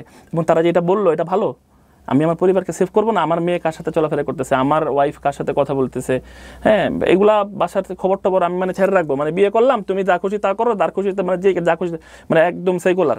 তাহলে আপনি লোক নিয়ে খবর, আপনার ভাষায় বলি, খবর নিচ্ছেন, এটা কি উনি ইনফর্ম ছিল যে ওনার পেছনে একজন লোক আছে বা ওনাকে সাপোর্ট করতেছে? না হলে তো এটা এক ধরনের স্পাইং হয়ে যায়।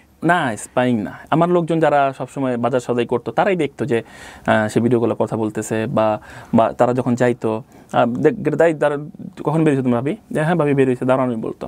তো বাসায় দারোয়ান তো আমি স্পাইছি, দারোয়ান তো থাকি সব বাসায়, আপনি দারোয়ানের কাছ থেকে অনেক নিউজই নেন। ওই সংবাদটা কোথা থেকে পেলেন একটু আমাকে বলেন, যে উনি রেস্টুরেন্টে খাচ্ছে? যে রেস্টুরেন্টে যখন দেখলাম তারা প্যারেন্টস মিটিং এর কথা বলে প্রায় বেড়ে যায়, ধানমন্ডি যায়, এখানে যায় সেখানে যায়, তখন চিন্তা করলাম যে একদিন হাতে নাতে আমার ধরতে হবে, কারণ সে তো তাহলে বলবে যে আমি যাই না।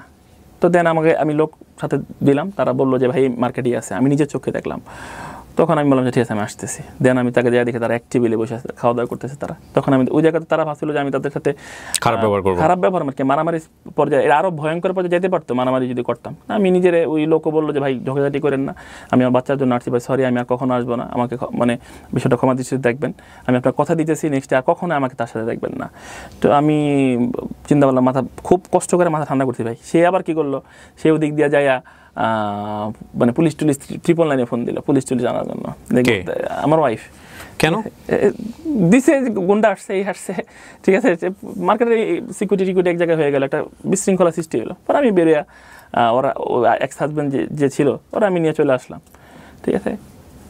ওকে, তারপর এই তো আমি চলে আসলাম। এটা কতদিন আগের ঘটনা? এটা এক্সাক্ট ডেট আমার মনে নাই, 2-3 মাস। এখন আপনি যে রেস্টুরেন্টের কথা বলছেন সেগুলো কি আলটিমেটলি কোনো প্রুফ আছে আপনার কাছে ওই সময়? এগুলো মার্কেটে গেলে, হ্যাঁ মার্কেটে গেলে প্রুফ তো অবশ্যই দেওয়া আপনি যাবে। যদি সমস্ত কিছু প্রুফ রেখেছেন, আপনার তো এটা একটা বিশাল এভিডেন্স, তো আপনি চাইলে ওই সময় থেকে ছবি তুলতে পারতেন আপনার লোকজনকে দিয়ে। তুলতে পারতাম, ছবি আছে আমার কাছে। ওরা খাচ্ছে রেস্টুরেন্টে, এগুলো ছবি আছে হ্যাঁ আপনার? ছবি আমি দেখাতে পারবেন আমাদেরকে? এই যে বাচ্চা নিয়ে ছবি উঠাইছি। না বাচ্চা না, মানে উনি ওনার রেস্টুরেন্টে ওনার হ্যাঁ ছবি আছে, এবং সিকিউরিটি পুলিশ যে আসছে, যে এসআই যে আসছে, যে এসআই পুলিশে তো সাক্ষী, মানে মার্কেটের সিকিউরিটি তো আছেই, আর যে দোকানে খাইছে দোকানদারই সাক্ষী। চলেন একদিন তারা আপনার হয়ে এখন কথা বলবে যদি আপনি চান। কেন বলবে না, তারা কেন বলবে না? এই এভিডেন্স তো এরকম মানে ভয়ঙ্কর। আমি নিজেও তো কোনো সিনকেট উজা করি নাই, কারণ আমি পরিবারের দিকে খেয়াল করছি। তো এটা কেন বলবে না? এরকম সিনকেট করতাম, ভয় বলতো না মানুষ। আমি তো নর্মালি ডিল করলাম বিষয়টা। এটা বিয়ের কতদিন পরের ঘটনা? এটি যে বিয়ের প্রায় বাচ্চা হওয়ার পরে। তার মানে আপনাকে এটা না জানিয়ে সে করেছে? হ্যাঁ 100% আমাকে জানা যাবে। সে ওকে, জানাই তো একবার হচ্ছে যে প্যারেন্টস মিটিং গেছে জানাই নাই, বাচ্চা ভর্তি করতে জানাই নাই, বিভিন্ন জায়গায় ঘুরতে গেছে তারা জানাই নাই, ঠিক আছে, বসুন্ধরা সিটিতে শপিংয়ে গেছে তারা জানাই নাই। এগুলো সবই তো আমি জানি। এখন আমার তো একজনকে, আমার তো মানে সে গোপনে গোপনে যা খুশি করে বেড়াবে, আমি চুপচাপ বসে থাকবো? আমি আমার ওয়াইফের মানে খেয়াল রাখবো না, পরিবারের খেয়াল রাখবো না? এতটুকু দায়িত্ব এটা আপনার বাচ্চাটা হয়ে যাওয়ার পরে, মানে সেপারেশনে থাকা অবস্থায় নাকি সেপারেশনের আগে? না, সেপারেশনের আগে। সেপারেশন তো সে করলো 13 তারিখে, সে তার পক্ষ থেকে ডিভোর্স দিয়েছে, কিন্তু আমি তাকে ডিভোর্স কাবিননামা যেটা নিকানামার মধ্যে 18 নম্বর কলমে আমি তার কোনো রাইটস দেই নাই সে আমাকে ডিভোর্স দিবে। তো কোনো রাইটসই নাই। আমি তখন তার কাছ থেকে জিজ্ঞেস করে এই রাইটস লেখাইছি যে তুমি তোমার পক্ষ থেকে আমাকে ডিভোর্স দিতে পারবা না, কারণ আমি জানি তার ডিভোর্সের হাত খুব চালু, কারণ সে 2 বার তার একজনকে ডিভোর্স দিয়ে আসছে। এর জন্য আমি ভাবছি যে 2 দিন পরে যদি আমার সাথে এটা করে সে, তো এর জন্য তো ওই জায়গায় আমি তার রাইট দিইনি। কিন্তু তারপরে সে কী করলো দেখেন, যাই হয়েছে আমাদের মধ্যে একটা মানে সলিউশন হইতে পারতো, বাট সে কিন্তু আমাকে 13 তারিখে ডিভোর্স দিয়ে দিয়েছে। এবং সে দেখেন, আমি আজকে মিডিয়ার সামনে এটা বলে দিয়েছি, তার লাইফের সবচেয়ে কিছুদিনের মধ্যেই ওই লোকের কাছে যাবে, ওই লোকের সাথে সে সংসার করবে। তাকে যে বিভৎসভাবে আমরা তার উপর যে অত্যাচার হয়েছে তার কথা অনুযায়ী, সেই যে ব্যাপারটা আমরা দেখলাম, এটার পরে সে আপনাকে ডিভোর্স দিয়েছে নাকি এটার আগে আপনাকে ডিভোর্স দিয়েছে? না, এটার পরেই, এটার পরে ডিভোর্স দিয়েছে, ঘটনার পরে। হ্যাঁ আচ্ছা, তো এই ঘটনাটার প্রেক্ষাপটটা কি আপনার জায়গাটা থেকে আপনি কি বলতে চান? এই ঘটনার প্রেক্ষাপট আমি বারবারই মিডিয়াতে বলছি যে আমি আসলে এটা লং টাইম আমি তার বাসায়, আমাদের সাথে একটা মানে দূরত্ব সৃষ্টি হয়ে যাওয়ার পরে সে যখন রমজান মাস ওই লোকের সাথে বেশি ঘোরাঘুরি করলো, টপিং করলো, আমি তার কাছে যাইতে চাইলাম, সে আমাকে যাইতে বারণ করলো যে বাসায় আসবেন না। তো কতটুকু কষ্ট আমি পাইতেছিলাম, এবং বাচ্চাটাকে দেখতে দিয়েছিল সে। তো একটা টাইমে ভাবলাম, রাগ করেছিলাম যে দেখি রোজার মধ্যে টুকটাক টেক্সট সে আমাকে দেয়, মেসেজ আমাকে দেয়, আমিও দেই। তো টুকটাক মেসেজেই টুকটাক ঝগড়াঝাটি মতো একটা অভিমান চলতেছিল। তো কখনো ভাবি নাই যে আসলে সে আমাকে তার বাসায় কখনই আসবেন না, এরকম কিছু হইতেছে। আমি চিন্তা করছিলাম তো হইতেই পারে হাজব্যান্ড ওয়াইফের মধ্যে, তো ঠিক হয়ে যাবে হয়তো। কিন্তু সে তার ওই হাজব্যান্ডের বাসায় গেল রমাদান মাসে, তার বাসায় গেল তো বিকেলে 3টা সাড়ে 3টার দিকে, বেরোলো রাতের 11টা সাড়ে 11টা 12টার দিকে। তো তার বাসায় সে, আমার কথা হইলো যে হাজব্যান্ডকে আমি ডিভোর্স দিয়ে দিছি, তার বাসায় আমার কি, তার বাসায় আমি কেন যাব? তার বাসায় সে দুই দিন যায়। এটা আপনি জানলেন কিভাবে? এটা আমি জানলাম, আমার লোক ছিল, আমি তার বাসায় ধরতে পারতাম সেদিন, কিন্তু আমি মানে বিষয়গুলো আমি আকাশ ভাঙিয়ার মাথায় পড়তেছিল ভাই। সে তো তার শরীরের জখম দেখাইতেছে না ভাই, সে তো শরীরের জখম দেখাইতেছে ভাই, যে আমি এইভাবে আমার এটা হয়েছে। সে তো কিন্তু স্পিরিচুয়ালভাবে আমি যে ক্ষতিগ্রস্ত হয়েছি, আমার আত্মার উপরে যে আঘাতটা আমি কেউ দেখাইতে পারতেছি না ভাই। ঠিক আছে, আমার জায়গায় অন্য কোনো পুরুষ থাকলে সে কি যে করতো, সে নিজেও এটা সেইটা মেডিয়েশন নিত ভাই। কিন্তু এটা আপনি বলতে পারেন যে আমি এখনও আসলে মানে আমি যে কিসের মধ্যে আসি ভাই, এটা অনেক ভালো কিছুই হয়েছে, যেটা তার সাথে হয় নাই, যে অনেক ভালো কিছুই হয়েছে। মানে আপনি বলতে চাচ্ছেন যে সে যে ফেসে যেগুলো হয়েছে সেগুলো ঠিকই আছে না? এটা মানে সেটা ঠিক আছে না, সেটা অ্যাক্সিডেন্ট, কিন্তু অনেক ভালো কিছু হয়েছে। অনেক জায়গায় অনেক খারাপ কিছু হয়ে যায়, এর থেকে অনেক হাজব্যান্ডরা সহ্য করতে না পারে, অনেক বড় কিছু করে ফেলায়। তা আমি তারা কিছুই করি নেই, তারপরেও আমি মানে কমপ্লিটের মধ্যে পড়লাম। কি করলেন? আপনি বাসায় গেলেন? আমি তারপরে বাসায় গেলাম, কারণ একদম 28টা দিন দেখলাম যে তারা মানে গাড়ি দিয়ে শপিং করে যখন তারা আসলো, আমি দারুণকে জিজ্ঞেস করলাম, লোকও ছিল আমার, তারা একসাথে গাড়ি দিয়ে একসাথে শপিং করে সকালে বেরিয়েছে, সারাদিন মার্কেটিংয়ের ব্যাগ টেক নিয়ে বাসায় আসলো। আমি তখন আর মানতে পারি নাই, ঠিক আছে, যে না আর সম্ভব না, আমি চাইলে যাই বাসায়। তার আমি জিজ্ঞেস করবো যে সে কেন। তারপরে আপনি দারোয়ানদের কাছ থেকে নিয়মিত খোঁজ খবর নিতেন? দারোয়ান ছাড়াও আমার লোক ছিল, যা কারণ উত্তরের ছিল তো, আমি দোকান লোকজন ছিল, এদেরকে জিজ্ঞেস করে আপনি খোঁজ খবর নিতেন আর কি, স্পাইং করতেন? অবশ্যই, অবশ্যই না, স্পাইগিরি। আর সে তো আমাকে না জেনে তার সাথে ঘুরতেই আছে, এই খবরটা আমি জানার জন্য একটা লোক থাকতেই পারে। ওকে, তা আপনি তারপর কি করলেন বাসায় গিয়ে? তারপর বাসায় যাওয়ার পর আমি ঘটনা অনেকবারই বলছি মিডিয়াতে। বাসায় যাওয়ার পরে যখন আমি ঘর ঢোকার পরে তার ফোনটা যখন আমি হাতে নিলাম, তখন সে এটাকে মানে নিয়ে গেল জোর করে, হাতে জোর করে নিয়ে গেল। তো সে যখন ধমকের দৃষ্টিতে আমাদেরকে কি হয়েছে বলে আসতে নিল, তখন মানে আমাদের খারাপ লাগতেছিল, এটা বলে সে আমাকে একটা মানে ধাক্কার মতো দিতে যায়। তো মানে জিনিসটা মানে এত খারাপ লাগতে থাকে যে কি হয়ে গেল 1-1.5 মাসের মধ্যে ওই লোকটার সাথে ঘুরা ফিরা, মানে মাথাটা এইভাবেই নষ্ট করছে তারা, এত ভালোবাসা এত প্রেম, তাহলে আমার বিয়ে করার কি দরকার ছিল? মানুষ ঝগড়াঝাটি লেগে 6 মাসও কথা বলে না, 6 মাসও ঝগড়া। ওনার ওয়াইফ ছিল না যে না, ও বিয়ে করে নাই তখন পর্যন্ত, উনি বিয়ে করে নাই? না, তখন বিয়ে করে। উনি কি এখন বিয়ে করেছে? এখন বিয়ে করছে কিনা জানি না, এখন তো বিয়ে করলে ওরে করবে বা ওর সাথে সংসার করবে এরকম, নাহলে ওর সাথে ঘোরাফেরা করলো বা এখন তো সে যেহেতু আমাকে ডিভোর্স দিয়ে দিছে। আপনি দেখেন আমি যে কথাটা চেঞ্জ করলাম, যে দেখেন কিছুদিন পরে ওরা একসাথে ঘুরবে, একসাথে তার সংসার করবে তারা। না, সেটা আপনাকে ডিভোর্স দিয়ে এসে বাংলাদেশের অনুযায়ী তাকে বিয়ে করতেই পারে, সেটা অন্য হিসাব। 100 বার করুক এটা, কিন্তু 100 বার না করুক, 100 বার করুক, কিন্তু সে আমার সাথে ছলনাটা কেন করলো, এই প্রতারণাটা কেন? ছলনা করেছে কি করেনি সেটা তো আলটিমেটলি আমরা জাস্টিফাই করতে পারবো না, সেটা আপনার বক্তব্য, আপনি বলতে পারছেন, সমস্যা নাই, আপনি বলেন। কিন্তু আপনার সাথে আমার একমত পোষণ করার কোনো রাইট নাই। আমি একমত পোষণ কারোর সাথে একমত পোষণ বলি, আপনি এটা সাংঘর্ষিকভাবে নিন। আমি শুধু জানতে চাচ্ছি যে ওই দিন যাওয়ার পরে আপনি তার সাথে রাগারাগি করলেন, কিন্তু রাগারাগিটা এই পর্যায়ে কেন গেল যে তার চেহারা তার শরীরে এই অবস্থায় চলে গেল? না, সেটা তো সে পয়রা যায় ব্যথা পাইছে, আমি তো বলছি বারবার। পয়রা যায় কি ভাই, এরকম হয়? পয়রা যায় মাস মরেও যেতে পারে ভাই, পয়রা যায় আরো বড় বড় অ্যাক্সিডেন্ট হয় ভাই। পয়রা যাওয়া মানে যে কিছুই হবে না, পয়রা যাওয়া মানে যে শুধু নরমাল ছিলা যাবে, এটা পয়রা যায় মানুষ মরেও যায় ভাই। পয়রা যাওয়াটা কি রকম ছিল বলেন তো? পয়রা যাওয়াটা আমি তাকে যখন আমার ধাক্কা মারতে আসে, হ্যাঁ, মোবাইলটা নিয়ে এই সিনকেটটা মানে তখন তাকে আমি একটা থাপ্পড় দিয়ে যাই। থাপ্পড়টা ভালো করে তার গায়ে লাগে না, ঠিক আছে? থাপ্পড়টা যখন সে সইরা যেতে না, বক্স খাট আমাদের ঘরে বক্স খাটের নিচে গ্যাপটা যে থাকে, গ্যাপটার মধ্যে পা বাজা যায়। তো যখন পা বাজা যায় তখন সে ঘুইরা ওদিকে পরে, একটা টুলের মতো থাকে, এই টুলটা সে ধরে এইভাবে। ভারী মানুষ তো ভারী ওয়েটই ভাই, তো স্লিপ করে যখন পরে আপনার টুলের পায়ের মধ্যে কাছের মতো থাকে, এগুলো ভাঙা সেকেন্ডের মধ্যে, মুহূর্তের মধ্যে স্যার ছেঁচা খায়। টাইলস তখন শক্ত জায়গা, বাড়ি খাওয়ার সাথে সাথে ফাইটা কাইটা যায় বিষয়টা। আমি তারা ধরতে যাই কিন্তু সাথে কিন্তু সে সাথে বলে যে ডাকাত ডাকাত ডাকাত বলে চিল্লাতে থাকে, চিল্লে বারান্দার দিকে ছুটে যায়। তুমি চিন্তা করলাম যে ডাকাত ডাকাত বলে সে চিল্লে যাচ্ছে, মানুষজন যদি জড়ো হয়ে যায় এই জায়গার মধ্যে একটা অন্য কিছু হয়ে যাবে। পরে আমি বেরিয়ে চলে আসি এই জায়গা থেকে। আর ওই যে আলামিন ইউনুসের কথা যে সে বলছে যে আলামিন গুন্ডা, ইউনুস গুন্ডা নিয়ে গিয়েছিল, জি আমি আপনাকে মনে করাই দিয়েছি ভাই, এগুলো আপনি আমার কোশ্চেন করতেন, আলামিন গুন্ডা, ইউনুস গুন্ডা, এগুলো কর্মচারী ভাই, এগুলো কর্মচারী। ওদেরকে নিয়ে যেতেন আপনি বাসায়? না, ওগুলো তো কর্মচারী, কাজ করে, এগুলো বাজার সদায় দিয়ে যাইতো। এবং এগুলা কি, এই মেসেজ আমার কাছে আছে, সে কম্বল চাইছিল তাদের কাছে, কারণ আমি উইন্টারের পরে এই কম্বলগুলো আমি ড্রাই ওয়াশ করতে দিয়েছিলাম দোকানে। তো বারবার ফোন দিয়েছিল, ভাই কম্বল হয়ে গেছে, নিয়ে দেন। তো ওই দিন বললাম যে ঈদ এসে পড়ছে, তো কই নিয়ে আসতাম ঈদের আগে, আর ঈদের আগে ওরা দোকান বন্ধ করে দিবে, মানে ওদের বিলটা ওরা চেতেছিল বারবার। তো আমি বললাম তো নিয়ে আয়। তো ওরা কম্বল নিয়ে আসে, পরে কম্বল তো বড় বড় জিনিস, এগুলো দুইজনই লাগবে, মানে একজনে দুইটা ধরতে পারবো। ওরা কম্বল নিয়ে ঢুকছে আমার সাথে। তো এইটারই বলছে, আমি আলামিন গুন্ডাকে নিয়ে গেছি, ইউনুস গুন্ডাকে নিয়ে গেছি। এগুলো আসলে মিডিয়ার সামনে পাবলিশ করতেছে যেন মানুষ আমাকে মানে খারাপভাবে মানে সে তো হ্যারাস করছেই, মানুষ আমাকে হ্যারাস করে। আমার বিজনেসে যে ক্ষতি করছে সে লেখছে অ্যারাবিয়ান প্রো কালেকশন। আর অ্যারাবিয়ান প্রো কালেকশন তোর কি করছে? অ্যারাবিয়ান প্রো কালেকশন তো ভাই তুই নিজেও চাকরি করে খাইছস, ওই জায়গায় তো তোর নিজেরও দিবস ইনকাম হয়েছে ভাই, এটা তো সম্মান করা উচিত। তোর হাজব্যান্ডের প্রতিষ্ঠান, এই বাচ্চার এটা দিয়ে তো বাচ্চার দুধও কিনছি আমি। তোর মেডিকেল বিল, তুই যে মেডিকেলে গেলি, ও মেডিকেলে তো আলহামদুলিল্লাহ 1.5 লাখ 2 লাখ টাকা বিল আসলো, তো আমি আলহামদুলিল্লাহ বিজনেস থেকেই দিছি।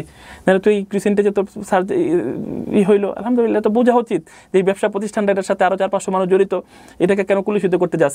ব্যবসা প্রতিষ্ঠান তো তোর কোনো ক্ষতি করে না, যে ব্যক্তিকে দোষ দেয়। আমি যদি কোনো অন্যায় করে থাকি সেটা আমাকে ব্লেম করবে, সেটা সে ব্যবসার দিকে নিয়ে গেছে। চিন্তা করছে যে ব্যবসায়িকভাবে যারা ক্ষতিগ্রস্ত করতে পারি, তাহলে মানুষের আসলে ব্যবসা বাণিজ্য তো অনেক মায়ার থাকে, অনেক শ্রম দিয়ে মানুষ এটা দাঁড় করায়। তো সে চিন্তা করছে যে এটা যৌতুক চেয়েছিলেন 30 লাখ টাকার মতো। 30 লাখ বলতেছেন আপনি ভাই, 20 লাখ কিন্তু মামলার মধ্যে লেখা ভাই।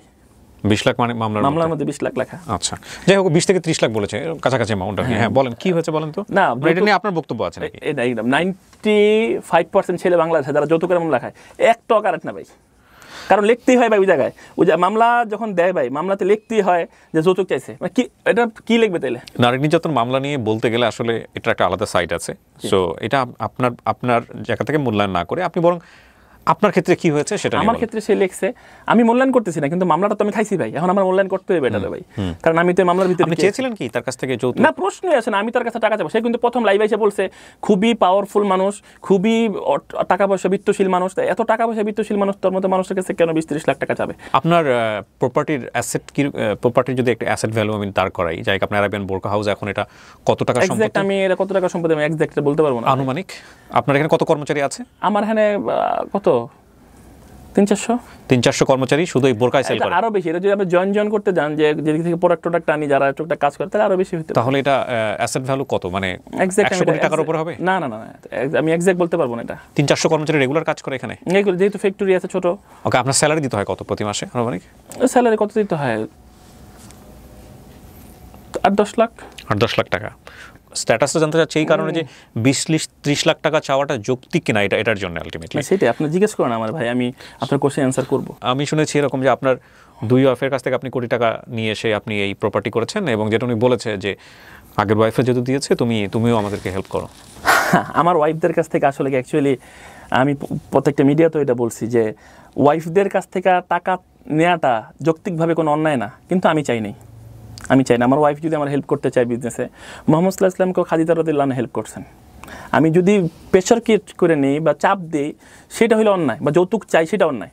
কিন্তু আমি মানে আমার ওয়াইফদের কাছে কোনো টাকা চাই নেইও নেই। আমি আমার ওয়াইফদের কাছে কেন টাকা নিয়ে বিজনেস করবো? আমি যদি একটা লজিক শুধু আপনার মাথায় ঢুকাই দিই ভাই, আমার এই বিজনেস হচ্ছে 4 ইয়ার্সের। আমার সাংসারিক বয়স প্রায় 2 যুগ আগেরটা, 22-23 বছর 24 বছর। আমি 4 বছর বাদ দেন, 20 বছর আমি কি আমার, তাহলে আমি এই ব্যবসা যদি দাঁড় করাইছি আমি আমার বউদের টাকা দিতে, 20 বছর আমি সংসার পালছি কীভাবে? আর আমার সেকেন্ড ওয়াইফের সংসারের বয়স প্রায় 10 বছর। তো এই 10 বছর আর 20 বছর আমি কীভাবে সংসার চালালাম ভাই? তাহলে আমার ওই টাইমে তাদের কাছ থেকে টাকা নেওয়ার প্রয়োজন হয় নাই। এখন আমি বিজনেস করার জন্য তাদের কাছ থেকে 2-4 বছরের চাপ দিয়ে এতগুলো টাকা নিচ্ছি। আগে কি করতেন আপনি? আমি আগে কাপড়ের বিজনেস করতাম। আচ্ছা, ফেব্রিক্সের অ্যাক্সেসরিজের বিজনেস করতাম। ওকে। সো ওই দিন আপনি যেটা বলতে যাচ্ছেন, টুলে উনি পড়ে গিয়ে ওনার অবস্থা হলো এবং আপনি ওখান থেকে চলে আসলেন। আচ্ছা, চলে আসার পরে আপনার ওয়াইফ কোন হাসপাতালে ছিল বা ওনার ওয়াইফের কি অবস্থা, এগুলো আপনি কিভাবে জানলেন? এগুলো আমি আসলে খবর নেই, কেন সাথে সাথে পুলিশ আসছে। আমি খবর নিয়েছিলাম, বললো পুলিশ আসছে ভাই, সেই নারী নির্যাতন একটা মামলা, ঈদের সময় ঝামেলা।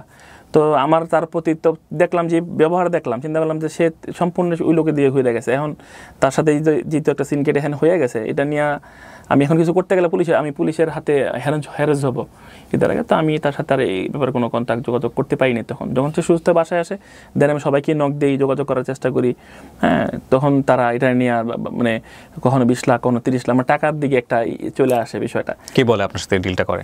ডিলটা তার মামার সাথে আমার কথা হয়েছে। আচ্ছা, তার সাথে আমি বারবার যোগাযোগ করছি। এগুলো কোনো প্রুফ আছে আপনার কাছে? না, এগুলো ভাই ফোন টোনের ফ্যাকিং বা এইসব রেকর্ডিং বের করা তো খুবই টাফ ব্যাপার। এগুলো আপনি চাইলে ফোনে রেকর্ড করতে পারেন। এগুলো করি নাই ভাই, টুকটাক কিছু আছে আমার কাছে রেকর্ডিং।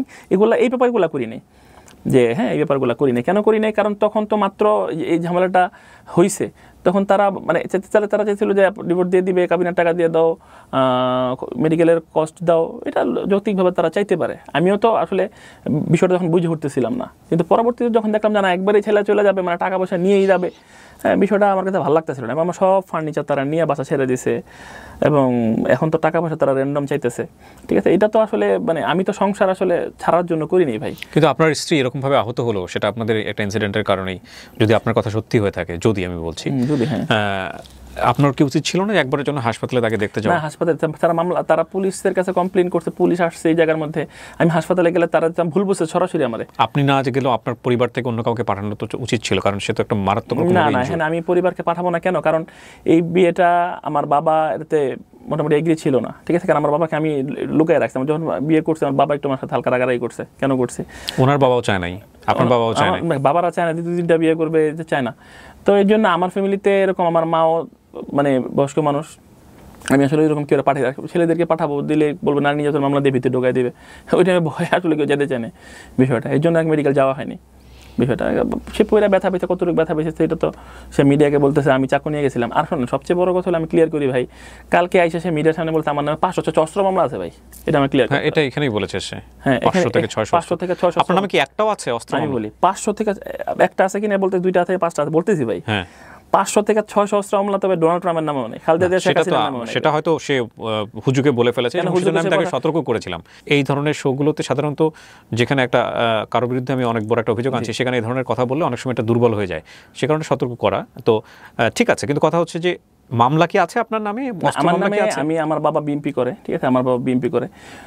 তো আমার বাবাকে প্রচুর প্রায় 128টা মামলা দিয়েছে আমলি সরকার থেকে। 128টা মামলা দিয়েছে তারা পলিটিক্যালি।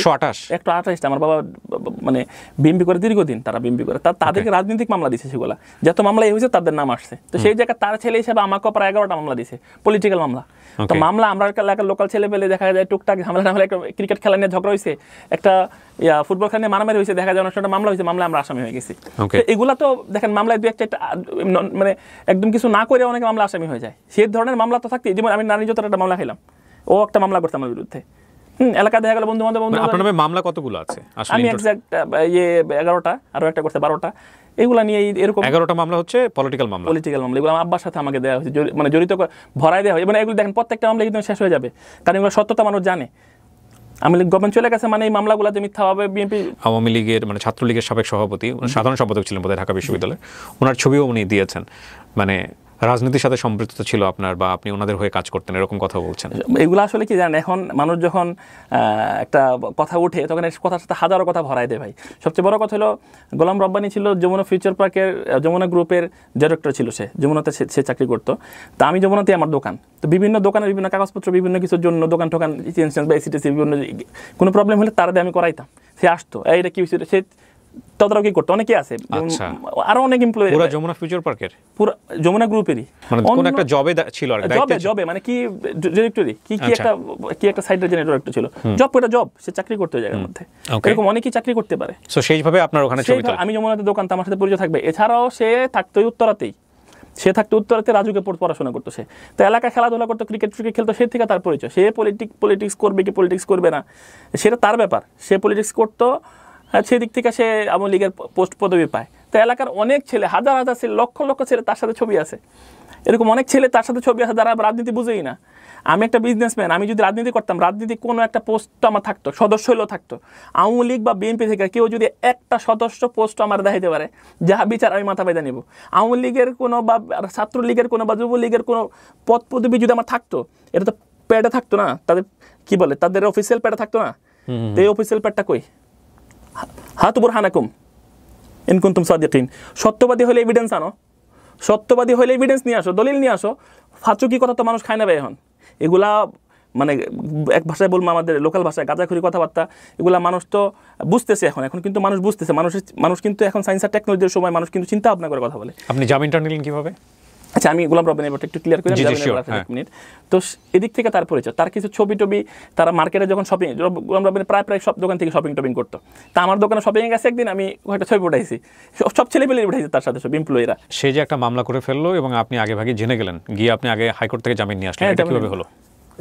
জামিন হইলাম যে আমি মামলা করছে, আপনি জানলেন কিভাবে? কে আপনাকে সংবাদ? মামলা করলাম থানা থেকেই, আমি যেহেতু পুলিশ গেছিল, পরবর্তীতে আমি যোগাযোগ করলাম, বললো যে আপনার নামে তো কমপ্লেন হয়েছে, ঠিক আছে, এটা আপনি কীভাবে কী করবেন, কোথায় আছেন? পরে বললাম ভাই আমি তো সেটার নাম জানি, আমি কি খেয়াল নাই। তো ও বললো, তখন ওরা সামনে ছিল মেবি ওই দিন, যেদিন এসে আমার ফোন দিল, তো আপনাকে থানায় যেতে বলছে? হ্যাঁ, বলো থানায় আসেন। হ্যাঁ, আমি তো বলছি যে থানায় আমার নামে মামলা হয়েছে, মানে ওয়ারেন্ট আছে, তো অবশ্যই আমার জামিন নিতে হবে। পর আমি কোর্টে যোগাযোগ করলাম, কথাবার্তা বললাম। আমি যখন দেখলো তারা কাগজপত্র জানাই লিগেলভাবে, আমি তো বাংলাদেশের নাগরিক, জামিন পাওয়া আমার মানে আমি নাগরিকত্বের রাইট, এটা আমার। কিন্তু উনি বলছেন যে নারী নির্যাতন মামলার আইনে নাকি জামিন হয় না। উনি কোন আইনে পড়াশোনা করছে, কোন ল ইউনিভার্সিটিতে উনি পড়াশোনা করছে যে নারী নির্যাতন মামলার জামিন হয় না? কোন ল ইউনিভার্সিটিতে পড়াশোনা করছে? সার্টিফিকেটগুলো আপনার কাছে দিয়ে যেতে বলেন ভাই। কোনো লতে নাই বাংলাদেশের একটা নাগরিককে সে জামিন পাবে না, বেল পাবে না। এগুলা হইতেছে মানুষের উপর, মানে মানুষকে দাবায় রাখে। কিছু পলিটিক্যাল সরকার ছিল যারা দাবায় রাখছে মানুষকে, জোর করে বেল দেনে, জামিন দেনে। কেন জামিন পাবো না আমি? সে আমার নামে মামলা করে দিলে আমি সারা জীবন জেলের ভাত খেলাম, এটা হইলো? এর জন্যই তো পুরুষরা নির্যাতিত। আমি তো পুরুষদের পক্ষে আওয়াজ উঠাইলাম, এবার নারীদের বিরুদ্ধে যাইতে হবে তো, কারণ তারা যেটাই বললো সেই না, তারা যেটাই বলবে সেইটাই বাংলাদেশের মানে মানুষ খায়া ফেলাবে। বিষয়টা এরকম, পুরুষরা যে নির্যাতিত, এই কথাগুলো কই? যেইভাবে পুরুষদেরকে হ্যাসেল করা হয়েছে, পুরুষদেরকে শোষণ করা হয়েছে, নারীরা ইমোশনালি ব্ল্যাকমেল করে, প্রত্যেকটা ছেলে পেলে তো স্পিরিচুয়ালি ক্ষতিগ্রস্ত। এই কথাগুলো কেন বলে না? আমার সে মিথ্যা মামলা দিয়েছে ভাই, মিথ্যা মামলা দিয়েছে, এবং আমার কাছ থেকে টাকা ডিমান্ড করছে তারা। এবং আমি বর্তমানে ক্ষতির মধ্যে আছি, আমার ব্যবসায়িকভাবে সে ক্ষতিগ্রস্ত করছে। তার ভাগ্য ভালো, আমি মামলাটা আমরা রেডি করছি, কারণ এতদিন তো মিডিয়াতে কথা বলছি, আজকেও মিডিয়াতে কথা বলে যাবো। নেক্সটে আমি লিগেল অ্যাকশনে যাব, কারণ বাংলাদেশের আইনের প্রতি আমি শ্রদ্ধাশীল।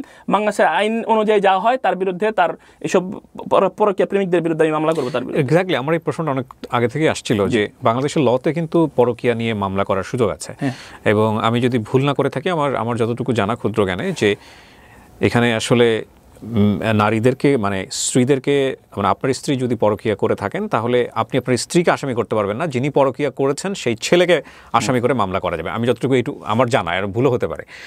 তো আপনি কেন প্রমাণ পাওয়ার পরে আপনি কেন স্টেপ নেননি? না, তখন আইনিভাবে এটা আমি ঘাটাঘাটি করতে চাইনি, কারণ পুলিশের কাছে গেলেই পুলিশ তদন্ত করবে, এসে পারিবারিক বিষয় চেয়েছিলাম না নিজেরাই। আমি কারণ ওর সাথে কিন্তু আমি কথা বলছি অনেকবার মিউচুয়াল করার জন্য, অনেকবার তার আমি সতর্ক করছি, অনেকবার তাকে আমি বলছি, দেখো আমি শুধু তোমাকে বিয়ে করছি, আমি চাবো না আমার স্ত্রীর ছায়াটা আর একটা ছেলে পারাক, এরকম কোনোদিন চাবো না। এতটুক ব্যক্তিত্ব, এতটুক কি বলে গায়রত আমার আছে। আমার ওয়াইফকে আরেকজন দেখবে, আমার ওয়াইফ আরেকজনের সাথে চলাফেরা করবে, এটা কিন্তু আমি মানতে পারবো না। সে কিন্তু গায়ের মাহরাম তোমার, এটা কিন্তু তারা আমি বারবার বলছি, তার বারবার সতর্ক করছি, তুমি তার সাথে মিশো না, তুমি তার কাছে যাও না। সে বারবার তার বাচ্চার উসিলা দিছে যে বাচ্চার জন্য, বাচ্চার জন্য, বাচ্চার জন্য। তো বাচ্চারে বারবার তুমি টানবা, ওই লোক যে এতই তোমার দরকার, তুমি আমার কেন বিয়ে করলা? আমার সে বরঞ্চ মাঝখানে 2টা বছর সে ক্ষতিগ্রস্ত করছে, আমার ভালোবাসার মৃত্যু দিছে, সে আমার ভালোবাসাকে সে কিল করছে ভাই, ঠিক আছে? এটা তো মানে মানুষের আত্মাকে হত্যা করা। প্রত্যেকটা মানুষ জীবিত হইলে জীবিত থাকে না ভাই, বাইচা থাকেও কিছু মানুষ মরে যায় ভাই। আমাকে সে মানে বাইচা থাকা অবস্থায় মৃত্যু দিছে সে। তার তো হাসরের ময়দানে তার কোটি বার তার মৃত্যুদণ্ড দিলেও তো এর সমান হবে না ভাই। জাহান্নামের আগুনে তো সে যাবে, সে তার স্বামীকে যে পরিমাণ ছোট করলো এই পুরো জাতির কাছে। আজকে পুরো জাতি জানে যে আমার ওয়াইফ পরক্রিয়া করছে, সেইতে না করলেও পারতো। আর তার এতই তার উল্লেখ ভালো লাগে, তো তুই ভাই তার সাথে সংসার করতি, একবার ডিভোর্স দিলি, আসলি আবার তারা আবার বিয়ে করলি, আবার তারা বিয়ে করলি, আবার ডিভোর্স দিলি কেন ভাই? সে তো ডিভোর্স চেয়েছিল, আপনি দেননি তার কথা অনুসারে। আমার ওয়াইফ আমার সাথে ডিভোর্স চাইলো, এরকম পথে আপনার প্রত্যেকের ওয়াইফই রাগ করে 19-20 হইলে তোমার ছেড়ে দাও, আমি তোমার ভাত খাবো না, আমি তোমার ভাত খাবো না। আমি ভাই তোর আমি ছেড়ে দিই, তোমার কথায় কথায় ডিভোর্স চাইলে কি ডিভোর্স দিয়ে দেওয়া যায় ভাই? এটা কি হাতের মোয়া ভাই? এটা কি মানে মার্বেল খেলা যে চাইলে 10টা দিয়ে দিলাম একজন রে? আর এটা টাটানা পিস না ভাই, যে ডিভোর্স অনেক চিন্তা ভাবনার ব্যাপার। একদম এক্সট্রিম লেভেল 11 টাওয়ারে গেলে পরামর্শ ভিত্তিক, তারপরে যে না ইসলামের ডিভোর্সের কিছু সিস্টেম আছে, ঠিক আছে? তার প্রথম সতর্ক করো, তারপরে পরিবার নিয়ে বসো, তারপরে নিজেদের মধ্যে ডিসকাস করো। একটা একদম 11 টাওয়ারে গেলে নেক্সট দেন ডিভোর্সের কথা আসে। তার তো আমি বারবার বুঝাইতেছিলাম, সে তারপর তার সঙ্গ ছাড়তেছিল না। আমার একটাই কমপ্লেন যে সে তার এতই ভালো লাগে, তাহলে আমার বিয়ে করলো কেন? আমি যখন কেউ বিয়ে করব তার উপর সম্পূর্ণ রাইটস আমার আসবে, অধিকার আসবে, আমি এগুলো ইমপ্লিমেন্ট করবো তার জীবনে। এবং আমি চাবো আমার ওয়াইফ জান্নাতি হোক, আমার পরিবারের মানুষ জান্নাতি হোক, তাকে নিয়ে জান্নাতে থাকি। আমি তার একটা নাম দিয়েছিলাম জান্নাতের বাটারফ্লাই, যে তুমি জান্নাতে উড়বা, জান্নাতে থাকবা। এই দুনিয়ার সাময়িক 20-30 বছরের জীবনটা একটু না হয় ত্যাগ করো, একটু স্যাক্রিফাইস করো আল্লাহর জন্য। পর্দাপোষিতা তো আমার দেয়া বিধান না, এটা আল্লাহর দেয়া বিধান। আল্লাহ কোরআনে কি বলছেন? অকরনা ফি বুয়ুতিকুন্না, নারীরা তাদের ঘরে অবস্থান করবে, ওয়ালা তাবাররুজনা তাবাররুজাল জাহিলিয়াতিল উলা, যে তোমরা জাহিলি যুগের অজ্ঞতার যুগের মেয়েদের মতো নিজেদেরকে প্রদর্শন করে মানুষের সামনে বেড়ায়ও না। এটা আল্লাহর দেয়া বিধান। অকরনা ফি বুয়ুতিকুন্না, নারীরা ঘরে অবস্থান করবে, সে ঘরে থাক, তারপরে একান্ত প্রয়োজন হইলে সে তার ডক্টর কাছে যেতে হবে, তার একটা ফাস্টফুড খাইতে হবে, সে বের হবে, কিন্তু কন্টিনিউ সকাল দুপুর বিকাল সকাল দুপুর দিল্লি 3 বেলা বাইরে বাইরে ঘুরবে, এটা কেমনে হইলো? আর ফেসবুকে 5000-6000 ফ্রেন্ড মেনটেন করবে, এর মধ্যে 5000 ফ্রেন্ডে ছেলে ফ্রেন্ড থাকবে, এটা কি হইলো? আর সবচেয়ে বড় কথা হলো ফেসবুকে সারাদিন অনলাইন মার্কেটিংয়ে থাকলাম, মানে অনলাইন বাজারে থাকলাম, সন্ধ্যার পরে প্র্যাকটিক্যাল বাজারে চলে গেলাম, মানে 24 ঘন্টা বাজারে থাকবো, সারাদিন অনলাইন থেকে শপিং করতেছি, এক বাজারে আছি, ভার্চুয়াল বাজারে, সন্ধ্যার পরে আবার এগুলো কেনাকাটা করার জন্য মানে প্র্যাকটিক্যাল বাজারে চলে গেলাম। এটা কোন ধরনের লাইফ ভাই? আল্লাহ তো দুনিয়াতে মানুষকে সাময়িক জীবন দিয়ে পাঠাইছেন, সে যদি প্র্যাকটিসিং হয়, সে যদি আল্লাহর রুলস রেগুলেশন মেনে চলে, তার জন্য ভালো। আর আমি তো তারে এইসব ফালতু কাজ করতে দিয়ে আমি নিজে জবাব দিয়ে তার মধ্যে পড়বো না। তারও তো সে তো দেখছে আমি কীরকম, সে বলতেছে যে আমাকেও তো দেখে বিয়ে করছে, আমি তোমারে ওই কথা বলি না যে তুমি আমার বিয়ে করার পরে যা ইচ্ছা তা করবা। আর সবচেয়ে বড় কথা হলো বিয়ের আগের জীবনটা আর বিয়ের পরের জীবনটা কিন্তু একটা। বিয়ের পরে তারও দায়িত্বশীল হইতে হবে, সে মা হয়েছে, সে আগেও একটা মা, স্বামীর কাছ থেকে সে মা হয়েছে, আমার কাছ থেকে সে মা হয়েছে। একটা মার জীবন কীভাবে লিড করতে হয় সেটা তার জানা উচিত, এবং সে স্বেচ্ছাচারিতা করতে পারে না ভাই। এখানে সে আমার 1-1.5 মাসের বাচ্চাকে চার বাসায় রাইখা যায়, সে তার আগের হাজব্যান্ডের সাথে ঘুরতে পারে না ভাই। এগুলা কোনোদিন 100% ভাই পাবো না, মানে এটা তো সে তার চেয়ে নিজেও জানে ভাই। এবং এখানে আমি অনেক কথা বলছি, আপনি অনেক কথা বলতেছেন, প্রত্যেকটা কথার এক্সাক্ট এভিডেন্স আপনার রেকর্ডিং সহ শোনাতে পারবেন না ভাই। এগুলা কেরামান কাতিবিন ইয়ালামুনা মা তাফআলুন, সম্মানিত ফেরেশতাগণ আছে, এগুলো সব লিপিবদ্ধ করে রাখছেন। আজকে দুনিয়াতে না হয় সে একটু লাইক কমেন্ট পাবে ভাই, একটু ভিউয়ার্স বাড়াবে, একটু ফলোয়ার বাড়াবে, হাসরের ময়দানে কই যাবে? হাসরের ময়দানে কই যাবে ভাই? সব কিছুর হিসাব দিতে হবে। ইয়াউমা তাশহাদু আলাইহিম আলসিনাতুহুম ওয়া আইদিহিম ওয়া আরজুলুহুম বিমা কানু ইয়ামালুন, সেদিন তার কাছ থেকে তার বিরুদ্ধে সাক্ষ্য দিবে। ইয়াউমা তাশহাদু আলাইহিম, তার পা, তার হাত এবং তার জিহ্বা সবকিছু আল্লাহর কাছে সেদিন সাক্ষ্য দিবে। ইয়াউমা তাশহাদু আলাইহিম। ডেফিনেটলি আপনি যদি ভুল করে থাকেন আপনারটা 100%। আমি যদি ভুল করি, আমি ভুলের ঊর্ধ্বে না, প্রথমেই বলছি আমারও ভুল হাজারো আছে, কোটি আছে, যেগুলো আমার ভুল না সেগুলো আমার উপর চাপাই দিলে অবশ্যই আমি সেগুলো খণ্ডন করব। এবং আমি মানুষ, প্রথমেই আমি বলছি কুল্লু বানি আদম খাত্তাউন ও খায়রুল খাত্তাইন আত-তাওয়াবুন, প্রত্যেক বনি আদম প্রত্যেকই ভুলের মধ্যে আছে এবং তাদের মধ্যে উত্তম ভুলকারী যে তওবা করে। আমি সবার কাছেই ক্ষমা চাইতেছি যদি আমি মানুষের মনে কোনো কষ্ট দিয়ে থাকি, এবং তার কাছে তারাও যদি কষ্ট দিয়ে থাকে আমি ক্ষমা চাইতেছি, কিন্তু সে মানুষের কাছে আমার ছোট করছে। মূল জায়গাটা যেটা আমি একদম শেষের দিকে চলে আসছি, দুইটা বিষয় নিয়ে কথা বলবো। মূল কথা হচ্ছে যে আপনি ওনাকে এইভাবে অ্যাসল্ট করেন নাই, ফিজিক্যালি অ্যাসল্ট করেন না, আপনি বলতে চাচ্ছেন এটা একটা অ্যাক্সিডেন্ট। আর উনি বলতে চাচ্ছে যে আপনি ওনাকে ছুরি এবং হাতে চেন পেঁচিয়ে গিয়েছিলেন, হাতে চেন পেঁচিয়ে গিয়ে ওনাকে আপনি আঘাত করেছেন, এক পর্যায়ে ছুরি দিয়ে আপনি হলো এটা টান দিয়েছেন। এটা ওনার এখানকার কথা আর কি। হ্যাঁ, উনি বলেছেন। আপনি কিছু বলতে চান? জি, বলেন। দুইটা কথা ভুলে দাও পরে। হাতের মধ্যে চেন পেঁচে তারে আমি মারছি। হাতের মধ্যে চেন পেঁচে মারলে তো হাতের চেনটা কি এটা সবাই তো জানে, চেন কি, চেহারার প্রত্যেকটা জায়গা খুলে যাইতো তার। তো একটু জাস্ট বিবেকবান মানুষের কাছে আমার প্রশ্নটা, আমি হাতে চেন পেঁচাই গেছি, তারে মারছি, তো চেন পেঁচাই গিয়া তারে মারলে তার চেহারা কি, এবং চাকুও ছিল, থেতলাই যাইতো, চাকুর কথা বলতেছি, থেতলাই যাইতো, একদম থেতলাই যাইতো, সেটা তার চেহারায় হয় নাই। আমি বলছি সে পয়রা যায়, কাটে গেছে, পয়রা যায়, ব্যথা পাইছে। সেকেন্ড কথা হইতেছে যে আমি 600, 500, 600 অস্ত্র মামলার আসামি, আমার তো একটা ট্যাঙ্ক নিয়ে যাওয়া দরকার ছিল ভাই, একটা AK-47 নিয়ে যাওয়া দরকার ছিল ভাই। আমরা চাকু নিয়ে ফল কাটার বা নেল কাটার চাকু কেন নিয়ে যাবো ভাই? মানে 1.5 বার গাঁজা খেলে মানুষ মানে যা হয় এটা মাথার মধ্যে মানে পাগল হয়ে গেছে, বুঝছেন না ভাই? যা কইতাছে জাতি মানে এগুলোই খাইতেছে ভাই। আমি 600 অস্ত্র মামলার আসামি, সে নিজে স্টেটমেন্ট দিয়েছে এই জায়গায় এসা, এবং সে কইতাছে আমি চাকু লিয়ে গেছি। 600 অস্ত্র মামলার আসামি কোনোদিন চাকু নিয়ে ঘরে ঢুকে ভাই? এটা ভাঙ্গা একটা অস্ত্র নিয়ে হলে তো ঢুকতো ভাই। এগুলা মানে আসলে আমরা ছেলে মানুষ তো, আমরা মেয়েদের দ্বারা এত নির্যাতিত ভাই যে আমরা কখনো তাদেরকে কিছু না বলার কারণে দুই জাতি ভাগ হয়ে যাবে। না, জাতিকে ভাগ করতেছি না, মেয়েদের প্রতি যথেষ্ট সম্মান রেখে কথা বলতেছি। তারা মার জাত, তারা ভালো হইলে জাতি ভালো হয়, তারা অবশ্যই সম্মানিত, কিন্তু কিছু মেয়েদের কারণে আমরা পুরুষরা অনেক নির্যাতিত, তাদের বিরুদ্ধে আওয়াজ ওঠানো উচিত। এই ধরনের কিছু সমাজের পর্যাপত্তির কারণে যারা মানুষকে মানে কি বলে, তারা মানুষকে বিভ্রান্ত করতেছে, তারা একটা সেকুলার লাইফ লিড করতে চায়, তারা একটা ওয়েস্টার্ন লাইফ লিড করতে চায়, এবং এই মুসলিম এই কালচারের মধ্যে তারা মানে কি বলে, তারা একটা সাংঘর্ষিক তার চিন্তা মানুষের মধ্যে।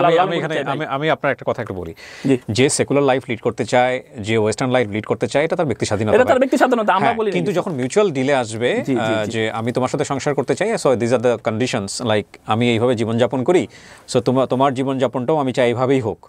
সো এটা যদি ওয়াইফ এগ্রি করে বা হাজব্যান্ড এগ্রি করে, বা তারা যদি এগ্রি করে যদি ওইভাবে লাইফ লিড করতে পারে, এটা কোনো আপত্তি নাই। এবং একইভাবে ওয়াইফও যেভাবে লাইফ লিড করতে চাচ্ছে, সেটা যদি হাজব্যান্ডের জায়গা থেকেও পারমিশন থাকে, সেটা তাদের ব্যক্তিগত বিষয়।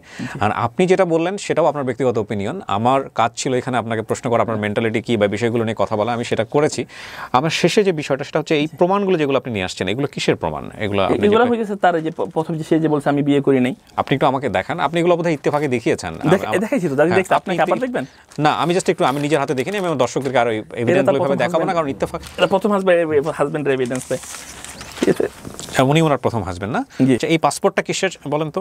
এই পাসপোর্টটা প্রথম হাজবেন্ডের সাথে ওর পাসপোর্টটা। যে হাজবেন্ড, এই প্রথম হাজবেন্ডই কি ওনার বেবির বাবা? না, ওকে। উনি তাহলে আপনার কথা অনুযায়ী উনি ওনার কয় নাম্বার হাজবেন্ড ছিলেন? সেকেন্ড মনে হয়। সেকেন্ড, আপনি থার্ড? আমি থার্ড, বা ওকে 2বার ডিভোর্স দিলাম, আমি ফোর্থ। ভাইয়ের মাঝখানে যদি আরো কেউ আসে, কয়েকজন তো যোগাযোগ করছে, ওরা যদি বের হয় তাহলে 5, 6। এই যে ভদ্রলোক যিনি ইউএসএ তে থাকেন, তার সঙ্গে কি আপনার কথোপকথন হয়েছে কখনো ফোনে? ওনার সঙ্গে বিয়ে কতদিন ছিল বা কি অবস্থা, কিছু কি আপনি জানেন? না, আলহামদুলিল্লাহ, এক্সাক্ট আমি তারিখ বলতে পারবো না। তার সাথে আমার কথা হয়েছে এবং রেকর্ডও আমি ইত্তেফাকে দিয়েছি। তার সাথে আমার কথা হয়েছে, ভয়েস রেকর্ড ইত্তেফাকে দিয়েছি, আপনি শুনবেন, এবং চাইলে আমি আপনাকে দিতে পারি। এখানে আমি আবার বলে নিই প্রিয় দর্শক এবং শ্রোতা, এটা ইত্তেফাকে ইন ডিটেল এসছে, আপনারা ইত্তেফাকের ওই রিপোর্টগুলো দেখে নেবেন। আর যা উনি দেখিয়েছে এখানে, সেগুলাই উনি এখানে ওগুলাই সেম জিনিসগুলো এখানে উনি নিয়ে আসছেন। আর ওই আমরা যেটা দেখতে পাচ্ছি ওনার পাসপোর্ট, এটা right? G, office of the general, হ্যাঁ। এটা কি বার্থ এন্ড মানে এগুলো দিয়ে সে করছে, হ্যাঁ তার জন্ম তারিখটা দেখাইলাম, আমার পাসপোর্টে। আর পাসপোর্টে এখানে মনে যেটা দেখাচ্ছে ওনার ওই প্রথম হাজবেন্ডের নাম যেটা, তাই তো? তাই কি এই স্পাউস আমি যে দেখেন আসছে ওই জায়গায়। জি বলেন, আপনার যদি আর কোনো কিছু বলার থাকে নাকি আপনি সব কভার করে থাকলে ডান। আর যদি মনে করেন যে আপনার কোনো কোশ্চেন থাকলে আমি অ্যানসার করব। আমার আর কোনো কোশ্চেন নাই, আপনি পুরো এপিসোডটা দেখেছেন, দেখার পর আপনি আপনার বক্তব্য এখানে যা বলার আপনি বলেছেন। যে 500-600 অস্ত্র মামলা করলো, এগুলো আসলে মানুষ খায় না, এগুলো সম্পূর্ণ বিভ্রান্ত করছে সে মানুষকে। হ্যাঁ, এর জন্য আসলে আমি মানে খুবই লজ্জিত যে এই ধরনের একটা মানুষকে আমি বিয়ে করছিলাম, যে তার হাজবেন্ড সম্পর্কে কোনো কথা বলতে সে লজ্জাবোধ করতেছে না। এবং বাংলাদেশের প্রধানমন্ত্রী খালেদা জিয়া, শেখ হাসিনার নামও ভাই এত, ডোনাল্ড ট্রাম্পের না এত অস্ত্র মামলা নেবে। আমি এত বড় ক্রিমিনাল ভাই, এত বড় ক্রিমিনাল, পুলিশ জানলো না, র্যাব জানলো না, বাংলাদেশ কেউ জানলো না ভাই, সে আমার মানুষের সামনে ক্রিমিনাল বানাই গেছে ভাই। এবং আরেকটা কথা বলছে সে, আমি নাকি ভূমিদস্যু, ঠিক আছে, সে বলছে আমি ভূমিদস্যু। আল্লাহর কসম করে বলতেছি ভাই, এটা তো আমার দায়িত্ব না যেটা আমি দেখবো। কিছুদিন আগে যারা দুর্নীতি করছে সবার কোন জায়গায় কি আছে, কটা রিসোর্টের মালিক, কটা জায়গার মালিক, কয় বিঘা জায়গা কিনছে, সবই কিন্তু কিছুদিন আগে ভূমি অফিস থেকে সার্চ দিতে পারে বেরিয়ে আসছে। আমার নামে যদি পুরো বাংলাদেশের ভিতরে 1 কাঠা জায়গা কেউ দেখাইতে পারে, 1 কাঠা জায়গা ভাই, ঠিক আছে, যার শাস্তি দিবেন তার শাস্তি মানে নেবে। 1 কাঠা জায়গা, একটা ফ্ল্যাট, আমি একটা ফ্ল্যাটের মালিক না, একটা জায়গার মালিক না, ওয়াল্লাহি আল্লাহর কসম করে বললাম। এবং এটা ভূমি অফিস আমার নাম দিয়ে, আমার বর্ডার এরিয়া আছে, সার্চ দিলেই বের হয়ে যাবে যে আমার নামে কোনো সম্পদ আছে কিনা। আমার 3টা বই ভাড়া থাকে ভাই। ও বলছে আমি ভূমিদস্যু। যদি আমি ভূমিদস্যু হইতাম, কেউ 1 কাঠা জায়গা দখল করতাম ভাই, ওই জায়গাটুকু আমার নাই। মানুষকে ব্লেম দেওয়ার আগে এভিডেন্স দরকার, মানুষকে ব্লেম দেওয়ার আগে চিন্তা করা দরকার, কানে ব্লেম দিয়েছি। এই যে 500-600 অস্ত্র মামলার কথা বলছে ভাই, আর সে বলছে বাসা চাকু নিয়ে গেছি। 500-600 অস্ত্র মামলার আসামি চাকু নিয়ে যায় না ভাই। এই যে বললাম না প্রথমে একটা কথা ভাই, যে ডেড ওভার গাঁজা খাই সব কথা বলছে ভাই। আমার খুব কষ্ট লাগে, সে আমার ওয়াইফ ছিল, এতটুকু রেসপেক্ট তার আমার প্রতি নাই। তার জন্য বাজার করছি, তার জন্য জামা কাপড় কিনে আনছি, তার অসুস্থতা তার মাথায় হাত বোলাই দিছি আমি, তার কত সেবা করছি, 2-3টা বউ সংসার করাটা যে একটা 100% সে আমার সেবা করছে আলহামদুলিল্লাহ। তার জন্য তার জাযা আল্লাহ তারা দেন, প্রতিদান তারা দেন। এখন আলহামদুলিল্লাহ সে আমার সেবা করছে, সে আমার জন্য রান্না করতে পারছে, সে আমার সেবা করছে আলহামদুলিল্লাহ। তার জন্য যেটা আমি করছি, সে আমাকে যৌতুক করে ব্লেম দিছে, সে আমাকে ক্রিমিনালের ব্লেম দিছে, সে আমাকে, আমি রাজনীতি করি না, আমাকে রাজনীতির ব্লেম দিছে, ঠিক আছে। তো সে আরও অনেক ব্লেম আমার উপর দিছে, কোনো দায়ভার মানুষ নিবে না। আমি আমার নিজের জায়গা থেকে বলতেছি, যেগুলো আমার দিছে আমি তার এগুলোর জন্য আমি ক্ষমাসুলভ দৃষ্টিতেই দেখছি, কারণ সে মানুষ, তার ভুল হইতে পারে। তো কিন্তু এগুলার কোনো প্রমাণ তার কাছে নাই। এবং সবই আফসোসের সাথে বলতেছি যে এত কিছু করার পরেও লাস্টে আমি পুরস্কার হিসেবে, প্রতিদান হিসাবে এই পাইলাম তার কাছ থেকে, যে সে মানুষের কাছে আমাকে হেয় করলো, ছোটো করলো। এবং শুধু একটা মহল্লাগত হবে না, পর বাংলাদেশের মানুষ বিষয়টা জানে যে আমি তার কাছ থেকে যৌতুক চাইছি, আমি তার এই করছি সেই করছি। খুবই খুবই মানে কষ্টের বিষয় এগুলা ভাই, যে সে আমারে মানে একটা বিষয় এখানে এসছে যে মামলা চলমান অবস্থায় আছে, সেই বিষয়গুলো নিয়ে আপনারা মিডিয়াতে কথা বলছেন কেন, এটা নিয়ে আপনার বক্তব্য কি? এখানে একটা কথা বলে রাখি আমি, এখানে যারা আইন পরামর্শ যারা আছেন তারা হয়তো ভালো বুঝবেন, কোনো মামলা বা কোনো ব্যক্তির যখন মামলা চলমান অবস্থায় থাকে সেটা নিয়ে গণমাধ্যমে কথা বলা যায় কি না এটা আপনারা খুঁজে দেখতে পারেন। তবে এটা শুরুটা আসলে ওনাদের নিজেদের জায়গা থেকে হয়েছে। প্রথমত যেটা হচ্ছে যে যিনি তাসনিম তো না ওনার নাম, তাসনিম উনি নিজে এটা পাবলিশ করেছেন প্রথমে তার আইডিতে, তারপরে এগুলো মেইনস্ট্রিম গণমাধ্যমগুলোতে কিন্তু এসছে, তারপরে উনি ফেসবুক লাইভে গিয়ে ওনার কথাগুলো উনি বলেছেন। সো আপনারা নিজেরাই শুরু করেছেন এটা। সো আপনারা কি এটা নিয়ে চিন্তা করেন নাই কখনো যে এগুলো তো এখনো চলমান অবস্থায় আছে, সো এগুলো নিয়ে কেন আমরা? ভাই আসলে কি অ্যাকচুয়ালি গণমাধ্যম সম্পর্কে আমার ধারণা একদমই কম। আমি কোনো মিডিয়া ব্যক্তিত্বই তো না, আপনারা তো সবাই একজন সাধারণ মানুষ, আমি সাধারণ বিজনেসম্যান, খুবই ক্ষুদ্র সাধারণ একজন মানুষ, ঠিক আছে। এবং মিডিয়াতে কীভাবে কথা বলতে হয় এবার এসে আমি শিখলাম। তো সে লাইফ টাইপ করতো, তার ফ্রেন্ড ফলোয়ার আছে ফেসবুকে, সে এগুলা জানে, সে এগুলা মিডিয়ার সামনে আনছে, তার মামলা, তার এইসব ঝামেলা টামলা সেই এগুলো পাবলিশ করছে সে। তো এগুলার মধ্যে আসলে আইনিভাবে কী কী আছে না আছে আমি একদম খুঁটিনাটি আপনি বলতে পারবো না। এটা পাবলিশ করার তো এখন তো উনি সুস্থ, আলহামদুলিল্লাহ, উনি সুস্থ থাকুক, দোয়া করি এরকম ঘটনা মানুষের জীবনে না হোক। কিন্তু এই সুস্থ থাকার পরে উনি এটা পাবলিশ করলেন। ওই সময়তে যখন এই ঘটনাটা ঘটেছে তখন কি এটা পাবলিশ করেছিল আপনি কি জানেন? না, তখন সে পাবলিশ করে, তখন ওগুলো পাবলিশ করে নাই। তার সাথে দেন দরবারে না মিলার কারণে আসলে সে পাবলিশটা করছে। তার সাথে দেন দরবারে মানে মিলতো তাহলে হয়তো পাবলিশটা হইতো না। কিন্তু সে, আমি বাসার নিচে গেলে সে বলে আমি নাকি মানে তার হত্যা করতে গেছি। আসলে বাচ্চাটা আসলে আমার ওই জায়গা আছে, তো সব বাবারই একটা মানে বাচ্চার প্রতি একটা আত্মার টান থাকে। আপনি বাচ্চাকে দেখতে পারেন না? আমি বাচ্চাকে আমি 10 মাস ধরে দেখতে পারি না। এই বিচার কে করবে? আমি তো এই বিচার জাতির কাছে দিলাম। এখন আপনারা করেন, এই বিচার করেন যে আমার বাচ্চা এখানে 10 মাস ধরে দেখতে দেন আসে, এবং আমার বাচ্চা দেখতে তার অনুমতি কেন লাগবে? আমার বাচ্চা আমি যে কোনো সময় দেখতে পারি।